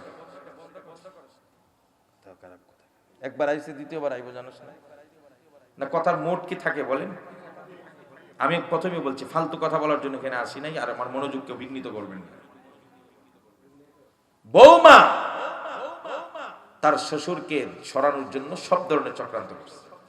এখন ছেলেও চিন্তা করলো বাবারে ফেলে দিয়ে আস, বাবাকে ফেলে দিবে জঙ্গলের ভিতরে। আপনারা হয়তো মনে মনে প্রশ্ন করতে পারেন, হুজুর কেউ কি তার বাবাকে জঙ্গলে ফেলে দেয়? আমি বলি, আগে বৃদ্ধাশ্রম ছিল না, আগে ওল্ড হোম ছিল না, এই জন্য জঙ্গলে ফেলে দিত, এটাই স্বাভাবিক। যদি আগের দিনের মূর্খ মানুষেরা জঙ্গলে না ফেলে দিতে পারে, এখনকার সময়ের শিক্ষিতরা কিভাবে মা বাবাকে বৃদ্ধাশ্রমে ফেলে দেয়? কথা ঠিক কিনা? এমন হাজারো নজির আছে। জাহাঙ্গীরনগর বিশ্ববিদ্যালয়ের নামকরা প্রফেসর, নাম বললে অনেকে চিনবেন, 2টা, একটা ছেলে একটা মেয়ে, সারা জীবনের উপার্জিত সম্পদ সব কিছু বিক্রি করে ছেলেকে আমেরিকায় শিক্ষিত করেছে, মেয়েকে লন্ডনে শিক্ষিতা বানিয়েছে। এবার যখন রিটায়ার্ড হয়ে গেছে, সব তো শেষ ছেলের পিছনে আর মেয়ের পিছনে। ছেলে চাকরি নিছে আমেরিকায়, মেয়ে চাকরি নিছে লন্ডনে, দুইজনে সেটেল হয়ে গেছে লন্ডন আর আমেরিকা। কেউ আর দেশে আসে না, বিচারার বউ নাই, এখন একা হয়ে গেছে, সম্পদও নাই। শেষ পর্যন্ত ওইখান থেকেই তারা বাবাকে বাড়ির থেকে বৃদ্ধাশ্রমে পাঠাইছে। কিছুদিন টাকা পয়সা দিয়েছে, সাংবাদিকেরা নিউজ আনতে গিয়ে বৃদ্ধাশ্রমে গিয়ে ওই প্রফেসরের সঙ্গে সাক্ষাৎ।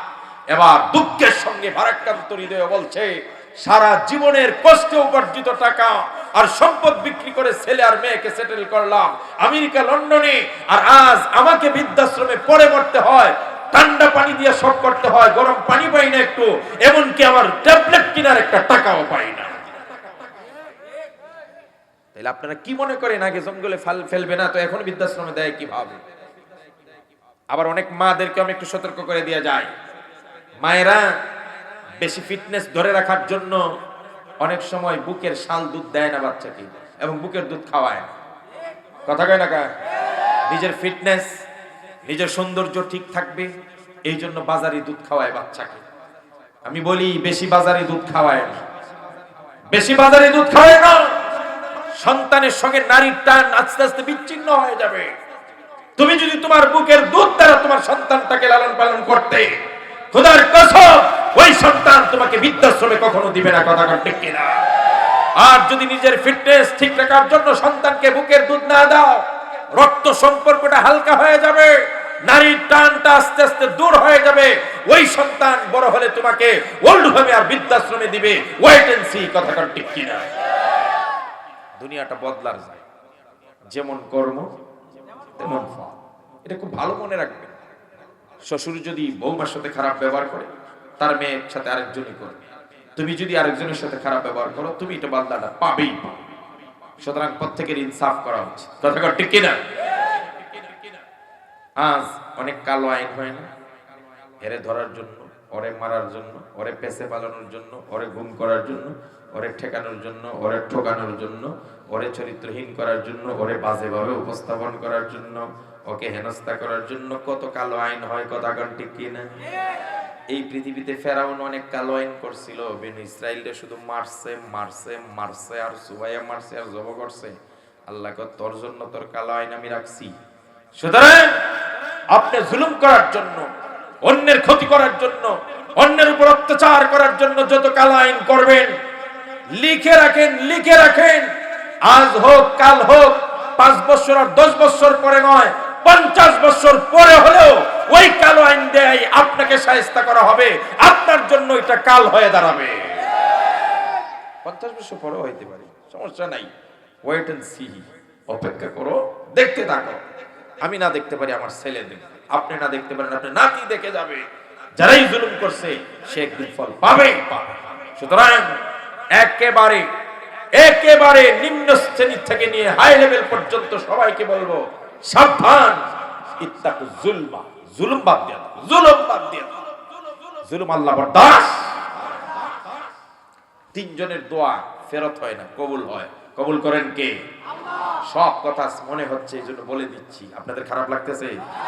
শেষ করে দেব? হ্যাঁ, চলবে? সালাতুন দাওয়াতুন মুস্তাজাবা। রাসূলুল্লাহ বলেন 3টা দোয়া আল্লাহর কাছে কবুল হয়, ফেরত দেন না। কয়টা দোয়া? 1 নম্বরে রাসূলুল্লাহ বলেন দাওয়াতুল মাজলুম। যারা জুলুম করে, মাজলুম ব্যক্তি, আপনার ভাড়া হলো 20 টাকা, ওখান থেকে এখানে আপনি তারে 10 টাকা দিবেন, ন্যায্য ভাড়া 20 টাকা। রিকশাওয়ালা বলল, হাজী সাহেব ভাড়া তো 20 টাকা। স্যার ভাড়া তো 20 টাকা, আপনি 10 টাকা। 10 টাকা নে, আমার এলাকার থাকো, আবার ভাড়া 20 টাকা দাবি করস। 10 টাকা দিছি, এটাই বেশি। আছে না নাই? কথা কয় না, আছে না নাই? তো এই লোকটা তো গরিব, তার তো টাকা নিলে পেট চলবে। স্যার আমি কি দোষ করলাম? আমার তো ন্যায্য ভাড়া, আপনার এলাকায় থাকি, আমি তো ভাড়া দিয়ে থাকি, আমার ন্যায্য ভাড়া দিবেন না? দ্বিতীয়বার বললে থাপ্পড় দিব কিন্তু। এরপরে ওই বিচারা নিজের হকটা পাওয়ার জন্য স্যার আমার 10টা টাকা দিয়েই যান জায়গা। পরে যখন আবার পিছন থেকে ডাক দেয়, উল্টা আইসা দিছে থাপ্পড়। আছে না নেই? এখন এই লোকটা কি করবে? কোন রিকশাওয়ালা কি আর উল্টায় থাপ্পড় দিতে পারে? পারবে। তো সে কি করে, ওই লোকটা চলে যাওয়ার পরে মনটার মধ্যে কাদো কাদো ভাব নিয়ে আকাশের দিকে একটু তাকায়া একটা শব্দ চায়, এর চেয়ে বেশি আর কিছু বলার নেই। আল্লাহ পাক বলেন, এই মজলুম ব্যক্তিরা যে করে, কোনো শব্দ না করে, শুধু করে আকাশের দিকে একটা বাতাস ছাড়ছে, এটা আমার আরশ পর্যন্ত পৌঁছতে 7 আসমানের কোনো পর্দা থাকে না। তোমার নিশ্চিত ক্ষতি হবেই হবে, বলেন ইনশাআল্লাহ। যারা গরিবের উপর জুলুম করে, অসহায়কে মারধর করে, ন্যায্য অধিকার থেকে মানুষকে বঞ্চিত করে, এদের ক্ষতি আল্লাহ কেমনে করবে? নিজে 10 টাকা মারছস, তোর পোলা আগুনে পা পুড়বে, লাগবে 50,000। তোর আরেকজন হার্ট স্ট্রোক করবে, লাগবে 5 লাখ। কথা কয় না কেন? ফ্যাক্টরিতে আগুন লেগে সব চলে যাবে যদি শ্রমিকের মূল্য থেকে বঞ্চিত করো। কথা কর ঠিক কিনা? সুতরাং অসহায় গরিবদের সঙ্গে খারাপ ব্যবহার করা যাবে। এই দুনিয়া বদলার জায়গা, যেমন করবে তেমন পাবে, টেনশন নেই, যা করতে পারবে। মৃত্যুর তো একদিন আছেই। কথা কর ঠিক কিনা? আরে মৃত্যুর হাত থেকে কেউ বাঁচতে পারবে? যুদ্ধের ময়দানে যে সমস্ত সৈনিকরা যুদ্ধ করে, শুধু কি তারাই মরে, না আমরা যারা ঘরে বাড়িতে আছি তারাও মরি? কথা কয় না কা? সবাই মরে। আর এই পৃথিবী থেকে সবাই খালি হাতেই যেতে হবে। কেউ ক্ষমতা নিয়ে যেতে পারবে? স্বর্ণ, রূপা, ক্ষমতা, চেয়ার, দাপট কিচ্ছু নিতে পারবে না। বাদশাহ যুলকারনাইনের কথা শুনছিলাম, তিনি সমস্ত পৃথিবী শাসন করছে 4 জন লোক। কয়জন লোক? 4 ব্যক্তি সমস্ত পৃথিবী শাসন করছে, বাদশাহী করছে। এর মধ্যে 2 জন মুসলমান আর 2 জন কাফের। মুসলমানের একজন হলো বাদশাহ যুলকারনাইন, সারা পৃথিবী শাসন করছে। যুলকারনাইন বাদশার যখন মৃত্যুর সময় হয়ে গেছে, ওসিয়ত করলেন তার বাচ্চাদেরকে, সন্তানদেরকে ডেকে, আপনজনদেরকে কাছে টেনে নিয়ে বাদশাহ যুলকারনাইন ওসিয়ত করলেন, আমার মৃত্যুর আগে তোমাদের কাছে 3টা ওসিয়ত করে দিয়ে যাই। 1 নম্বর ওসিয়ত হলো, আমার মৃত্যুর খাটিয়া যারা বহন করবে, খাটটা যারা বহন করবে, সাধারণ কোন পাবলিক আমার খাট ধরতে পারবে না। আমাকে যে খাটিয়ার মধ্যে শোয়ানো হবে, এই খাটিয়া যারা বহন করবে প্রত্যেকে হবে দেশের নামকরা ডাক্তার। ডাক্তার ছাড়া কেউ আমার খাটিয়া ধরতে পারবে না। একটা ওসিয়ত। 2 নম্বর ওসিয়ত করলেন বাদশাহ যুলকারনাইন, হে আমার আপনজনেরা, আমার মৃত্যুর পরে আমার খাটিয়ার ভিতরে সারা শরীর ঢেকে রাখবে কাফনের কাপড় দিয়ে, কিন্তু মাত্র 2টা হাত 2 দিকে কাফনের কাপড়ের বাহিরে এইভাবে ছড়ায়া রাখবি। 2টা হাত যেন আমার কাফনের কাপড়ের বাহিরে থাকে। এটা হলো আমার 2 নম্বর ওসিয়ত। 3 নম্বর ওসিয়ত হলো, আমাকে কবরস্থানে জানাজা পড়ানোর জন্য, দাফন করার জন্য যেই রাস্তা দিয়ে নিয়ে যাবে, ওই রাস্তায় মানুষে যে রাস্তা দিয়ে হেঁটে যাবে, ওই রাস্তায় স্বর্ণ, রূপা, মুদ্রা, টাকা পয়সা যা আছে সব বিছিয়ে রাখবে। কয়টা ওসিয়ত? কথা কন কয়টা? 1 নম্বর, খাটিয়া ধরতে পারবে না ডাক্তার ছাড়া কেউ, যারাই ধরবে তারা কি হবে? 2 নম্বর, 2টা হাত কাফনের কাপড়ের বাহিরে রাখবে। 3 নম্বর, যে রাস্তা দিয়ে নিয়ে যাবে আমাকে, ওই রাস্তায় স্বর্ণ, রূপা বিছায়া রাখবি, ফেলে রাখবি। জিজ্ঞেস করা হলো কারণটা কি? আপনিও সারা পৃথিবীর বাদশা, এই 3টা ওসিয়ত কেন করলেন? এবার বাদশা যুলকারনাইন ডাক দিয়া বলে, পৃথিবীর মানুষকে আমি এই কথাটা মেসেজ দিতে চাই, ও পৃথিবীর মানুষেরা, যদি কোনো ব্যক্তি মৃত্যুর হাত থেকে বাঁচতে পারত, যদি কোনো ডাক্তার, কোনো কবিরাজ, সায়েন্টিস্ট যদি কোনো মানুষকে চিকিৎসা দিয়ে বাঁচিয়ে রাখতে পারত, তাহলে আমার খাটিয়া যারা বহন করতেছে প্রত্যেকেই ডাক্তার, আমাকে মরতে হতো না। যেহেতু আমি মরে গেছি, ডাক্তাররাই আমাকে বহন করে নিয়ে যায়। তার মানে হলো কুল্লু নাফসিন যায়িকাতুল মাউত, মৃত্যুর হাত থেকে কেউ বাঁচতে পারবে না। এই জন্য বলছি ডাক্তাররা দিয়ে কাট ধরামি, কারণ বাঁচাইতে পারলে তো এরাই বাঁচাইতে পারতো, আর এরাই আমাকে বহন করে নিয়ে যাচ্ছে। 2 নম্বর কি? 2 নম্বর হাত কেন বাহিরে? এই কথা মানুষ যেন বুঝতে পারে। মানুষকে আমি জানাই যেতে চাই, দুনিয়া থেকে যদি কেউ কিছু নিয়ে যেতে পারতো, তাহলে আমি যুলকারনাইন ছিলাম সারা পৃথিবীর বাদশা। সারা পৃথিবীর খনিজ সম্পদ, স্বর্ণ, রূপা, হীরা, মণি, মুক্তা যা কিছু আছে সব কিছুর মালিক ছিলাম আমি। আমি একটা কানা করিও নিয়ে যেতে পারি নাই। দেখো আমার 2টা হাত কাফনের বাহিরে, খালি হাতে আমি বিদায় হয়ে যাচ্ছি।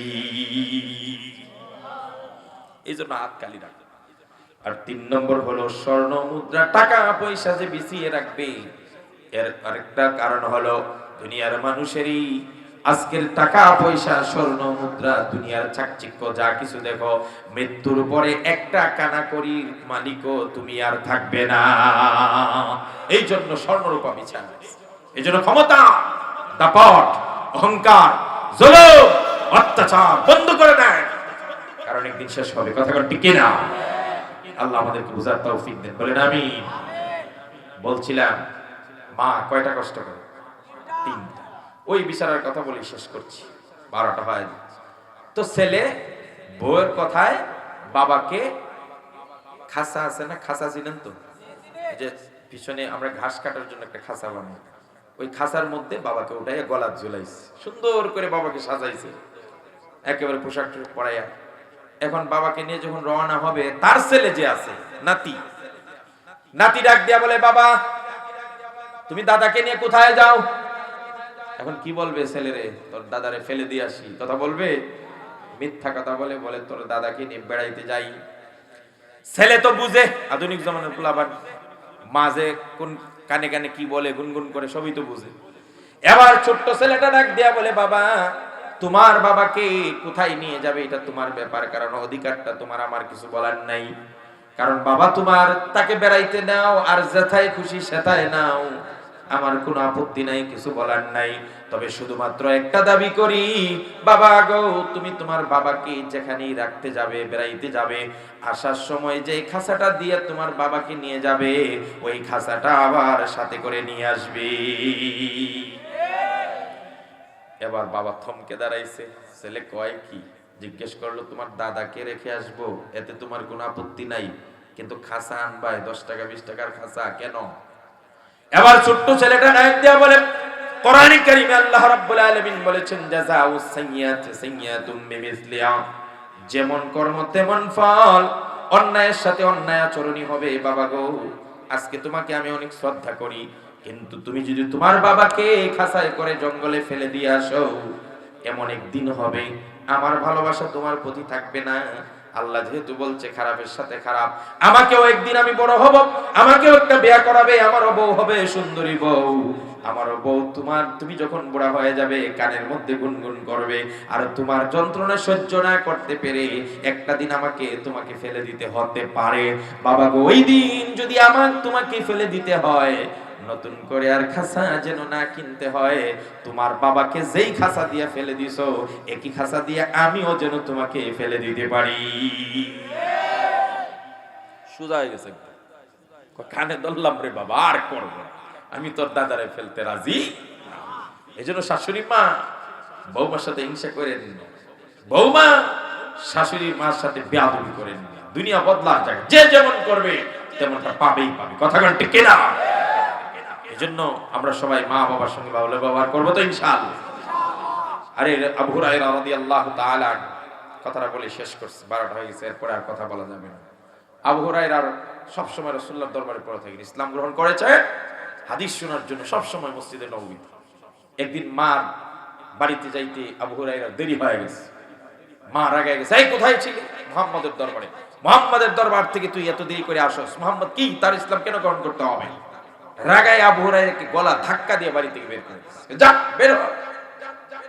দৌড়ায় আবু হুরায়রা রাদিয়াল্লাহু তাআলা, ভদ্র মার্জিত একজন মানুষ, সহজ সরল, আর কোথায় যাবে? ওই যে বিশ্বনবীর দরবারে আসছে। এসে বললেন ইয়া রাসূলুল্লাহ, আমার মা আমাকে গলা ধাক্কা দিয়ে বাড়ি থেকে বের করে দিয়েছে। আমার নবীজি আবু হুরায়রাকে বলছে, আবু হুরায়রা তোমার মা তোমাকে গলা ধাক্কা দিয়ে বাড়ি থেকে বের করে দিয়েছে, এখানে আমার বিশ্ব নবীর করার কিছু নাই, আমার কাছে বিচার দিও লাভ নাই, কারণ তোমার মার বিচার আমি বিশ্ব নবীও করতে পারবো না। ওই মেয়েরা কথাটা লোড, ওয়েট, ওজন, গুরুত্ব অনুধাবন করুন। বিশ্ব নবী যিনি পাওয়ারফুল নবী, যাকে লেটেস্ট পাওয়ার দেওয়া হয়েছে, সুপ্রিম পাওয়ার দেওয়া হয়েছে, শরীয়ত শুধু আল্লাহই প্রণয়ন করে না, রাসূলের হাতেও ছেড়ে দিয়েছেন। আপনি যেটাকে হালাল করতে মন চায় হালাল করুন, হারাম করতে মন চায় হারাম করুন। এই পাওয়ার পরে ওই নবী বলছেন, মা তোমাকে মেরেছে আমি কিচ্ছু করতে পারবো না। আল্লাহু আকবার। মা জায়গাটা কোনটা একটু চিন্তা করুন। এবার আবু হুরায়রা বলছেন, ইয়া রাসূলুল্লাহ, আমি আমার মার বিরুদ্ধে আপনার কাছে নালিশ বা বিচার দিতে আসি নাই, তবে কেন আসছো? এবার আবু হুরায়রা বলছেন, ইয়া রাসূলুল্লাহ, আপনার দরবারে আমি পড়ে থাকি, ইসলাম গ্রহণ করেছি, এই জন্য মা আমাকে গলা ধাক্কা বের করে দিয়েছে, আমার কোনো আফসোস নাই, কষ্ট নাই। কিন্তু ইয়া রাসূলুল্লাহ, আমার মা এখনো মুশরিকা, আমার মা এখনো মুশরিকা। নবী গো, আমার মার জন্য আমার কষ্ট হয়, আফসোস হয়, এত কষ্ট করছেন মা, কিন্তু মৃত্যুর পরে মা জাহান্নামে যাবে নিশ্চিত, আমি ছেলে হয়ে কেমনি সহ্য করি? নবী গো, আপনার কাছে আসার কারণ হলো আমি আমার মা, জন্মদাত্রী মাকে নিয়ে যেন জান্নাতে যেতে পারি, এই জন্য বিনীত একটু দোয়ার দরখাস্ত করতে এসেছি। আপনি দোয়া করুন আমার মাকে যেন আল্লাহ হেদায়েত দিয়ে দেয়, আপনার দোয়া কবুল হবে আমার বিশ্বাস আছে, আমার মাকে নিয়ে আমি জান্নাতে যেন যেতে পারি। আবু হুরায়রা মার জন্য দোয়া চেয়েছেন, আল্লাহর কাছে দোয়া করুন, আল্লাহ আমার মাকে যেন হেদায়েত দিয়ে দেয়। আবু হুরায়রা মার সঙ্গে খারাপ ব্যবহার করে নাই। আল্লাহ পাক বলছে, ওয়াসাহিবহুমা ফিদ দুনিয়া মা'রুফা, মাতা পিতা যদি বেঈমান হয় তার সঙ্গে খারাপ ব্যবহার করা যাবে, তাদের হক আদায় করতে হবে। হ্যাঁ, তাদের কুফরি নির্দেশ শুনবো না, আল্লাহর বিরুদ্ধে কোনো আদেশ দিলে শুনবো না, বাট দুনিয়ার যতটুকু হক পায় এতটুকু কাফের হইলো আদায় করতে হবে। কথা ঠিক কিনা? এবার রাসূলুল্লাহ সাল্লাল্লাহু আলাইহি ওয়াসাল্লাম দোয়া করলেন, আল্লাহুম্মা হদি উম্মা আবি হুরায়রা, আল্লাহ রাব্বুল আলামিন আবু হুরায়রার মাকে তুমি হেদায়েত দিয়ে দাও। যেই মাত্র রাসূল দোয়াটা করলেন, আবু হুরায়রা রাসূলুল্লাহর দরবার থেকে সমানে দৌড়ায়, দৌড় শুরু করছে, সমানে দৌড়ায়। এখন আবু হুরায়রা ভদ্র মার্জিত সভ্য মানুষ, কোনোদিন দৌড়ায় না। আজ যখন দৌড়াচ্ছে, পেছন থেকে সাহাবায়ে কেরাম ডাকছে, আবু হুরায়রা থামো, কি হয়েছে, দৌড়া কা? একজন মসজিদের ইমাম সাহেব যদি সমানে দৌড়ায়, মানুষ আশ্চর্য হবে না? কারণ সে কোনোদিন দৌড়ায় না, ভদ্র মানুষ। আবু হুরায়রা কোনো কর্ণপাত করে না, কোনো কথার জবাব দেয় না, খালি দৌড়তেছে। একজন দৌড়ায় গিয়ে কোন রকম আবু হুরায়রার জামা টেনে ধরছে, এই মেয়ে থামো, স্টপ, কি জন্য দৌড়াচ্ছ বলো? এবার আবু হুরায়রা বলছে, আমার সাহাবীরা, আমার সাথীরা, নবীর সাহাবীরা, আমাকে ছেড়ে দাও। আমার বিশ্ব নবী সাল্লাল্লাহু আলাইহি ওয়াসাল্লাম আমার মার জন্য দোয়া করেছেন, আল্লাহ যেন আমার মাকে হেদায়েত দিয়া দেয়। আমার বিশ্বাস, বিশ্ব নবীর দোয়া অবশ্যই আল্লাহ কবুল করবেন, তবে আল্লাহ কতক্ষণে কবুল করবেন এটা দেখার জন্য আমি দৌড়াইতেছি। আমি দেখতে চাই নবীর দোয়া আগে বাড়িতে পৌঁছে নাকি আমি দৌড়াই আগে বাড়িতে যাই। চিৎকার দিয়ে আল্লাহু আকবার বলা যায় না? এটা ছিল সাহাবায়ে কেরাম নবীর কথার উপর ঈমান, এটা ছিল বিশ্বাস। আর আজ আমরা নবীর কথার কোনো বিশ্বাসই হয় না, বিশ্বাস হয়? আবু হুরায়রা রাদিয়াল্লাহু তাআলা আনহু দৌড়ায়, সাহাবায়ে কেরাম ছেড়ে দিয়েছে, বুঝছি তাই না? এবার আবু হুরায়রা রাদিয়াল্লাহু তাআলা দৌড়ায় বাড়িতে গেলেন। ভিতর থেকে দরজা লাগানো, বাহির থেকে আবু হুরায়রা ফাকারা বা দরজার মধ্যে টুকা দিছেন। ভিতর থেকে মা ডাক দিয়া বলে, কে আসছো? বলে আবু হুরায়রা আসছি। মা ভিতর থেকে সুন্দর কোমল কণ্ঠে, নরম কণ্ঠে জবাব দেয়, বাবা আবু হুরায়রা, তুমি ফিরে এসেছো, একটু অপেক্ষা করো, আমি তোমার দরজা খুলে দিচ্ছি। কণ্ঠে বোঝা যায় দোয়া আগে আসছে না, আসে নাই। আবু হুরায়রা ডাক দিয়ে বলে, না সাহাবীরা, আমি খুশি, আমি এটাই দেখতে চাইছিলাম, নবীর দোয়া আগে বাড়িতে পৌঁছে না আমি আগে পৌঁছি। মা যখন ভিতর থেকে নরম কণ্ঠে, তাওহীদের কোমল কণ্ঠে বলছে, আবু হুরায়রা দাঁড়াও, আমি দরজা খুলছি, এখন মার কণ্ঠে আর শিরকের কর্কশ আওয়াজ নাই, সুতরাং বুঝ হয়ে গেছে নবীর দিকক্ষিপ্ত তীর আমার আগেই বাড়িতে পৌঁছে গেছে। আর যারা বলেন আল্লাহু আকবার। এবার মা ভিতর থেকে দরজা খুললেন। মার চুল থেকে, বুড়ি মানুষ, টপ টপ করে ভিজা চুল থেকে পানি পড়ছে। জিজ্ঞেস করলেন, মা তোমার চুল থেকে পানি পড়ে কেন? বাবারে আমি গোসল করছি। কেন? আর বলিস না বাবা, তুমি ইসলাম গ্রহণ করে আর মুহাম্মদের দরবারে গিয়ে কোনো ভুল করো নাই, অথচ তোমাকে আমি কত না গালিগালাজ করেছি, বাড়ি থেকে বের করে দিয়েছি। তুমি যা করেছো ভালোই করেছো, বরং আমি ভুল করেছি, এই ভুলের মধ্যে আমি আর থাকতে চাই না। তুমি এক্ষুনি বিশ্ব নবীর দরবারে আমাকে নিয়ে যাও, আর আমাকে ঈমানের ওই শাশ্বত কালিমা, মুক্তির কালিমা, নাজাতের কালিমা পড়িয়ে দাও। আমি পড়ে মুসলমান হয়ে যেতে চাই, পড়তে চাই লা ইলাহা ইল্লাল্লাহু মুহাম্মাদুর রাসূলুল্লাহ, মুহাম্মদ সাল্লাল্লাহু আলাইহি ওয়াসাল্লাম। আল্লাহ পাক আমাদের মাদেরকে দীর্ঘ হায়াত দান করুন, বলেন আমিন। যারা কবরে চলে গেছেন তাদের জন্য বেশি বেশি করে দোয়া করা যাবে তো? আল্লাহ বলছেন ওয়াকুর রাব্বিরহামহুমা কামা রাব্বায়ানি সগীরা। প্রত্যেকটা দোয়ায় সন্তান মা বাবার কথা স্মরণ করবেন আর বলবেন রাব্বিরহামহুমা কামা রাব্বায়ানি সগীরা। আল্লাহ আমাদের মা বাবাকে তুমি maaf করে দাও, বলেন আমিন। আল্লাহ আমাদের মা বাবাকে তুমি জান্নাতবাসী করে দাও, বলেন আমিন। জান্নাতে বাড়ি লাগানোর পদ্ধতি কয়টা বলছিল? মনেই নেই, বাচ্চি আমি বাচ্চি। ওয়াখিরু দাওয়ানা আলহামদুলিল্লাহি রাব্বিল আলামিন। 12টার উপর হয়ে গেছে ইনশাআল্লাহ। কই আমার সাইফুল কই? আরো ওয়াজ করো। কি কয় দেখছেন? কালকে আমার প্রোগ্রাম হলো মৌলভী বাজার। কথা বুঝছেন কোথায়? অনেক দূরে বাবাজিরা। আজকে আসছি শরীয়তপুর নড়িয়া থেকে। নড়িয়া ছিলেন সুরেশ্বরের কাছে। লঞ্চে দেখেন কতটা কষ্ট। ফজর উপরে বের হয়েছি, লঞ্চে আসছি 11:30। 11:30 থেকে ঢাকায় পড়ছি সদরঘাট। ঢাকার থেকে সদরঘাট থেকে আল্লাহ পাক যেন সহি সালামতে নাজাতের ব্যবস্থা করে দেন, বলেন আমিন। আল্লামা খালেদ সাইফুল্লাহ আইবিকে যেন নাজাত দিয়ে দেন, বলেন আমিন। আরো জুনায়েদ আল হাবিব সহ যারাই কারাগারে আছেন আলেমুল আমাদেরকে যেন আল্লাহ সহজ করেন, তাদের জন্য খাস করে একটু দোয়া করেন। আমরা আর কিছু করতে না পারি, একটু দোয়া তো করতে পারো। আরে আমরা তো নাশুকর হয়ে যাব যদি ভয় করতে করতে কিছুই না বলি। এটা তো অকৃতজ্ঞ হলো, জাতি আমাদেরকে গাদ্দার বলবে। কথা কেন না? অন্তত দোয়া করতে পারবো না? এত ভয় করুন না, এরা নামই নেওয়া যাবে না। আরে বাহ, কেন দোয়া করবেন না? আল্লাহ তুমি এনাদেরকে নাজাতের ব্যবস্থা করে দাও, বলে না আমিন। হুজুরের কিছু সোহবত তো আমি পেয়েছি, আর আমার কিছু সোহবত যদি আমার সাইফুলে পায় তাহলে এলাকার মানুষ ধন্য। কথা কেন ঠিক কিনা? সাইফুলকে যেন আল্লাহ পাক আরো বড় বানায় দেয়, বলেন আমিন। এলাকার সব মানুষের ভালোবাসা অর্জন করার তৌফিক দেন, বলেন আমিন। মাদ্রাসা, মসজিদ, সবগুলো স্কুল প্রতিষ্ঠানকে যেন আল্লাহ দিন দিন উন্নতি দান করে, বলেন আমিন।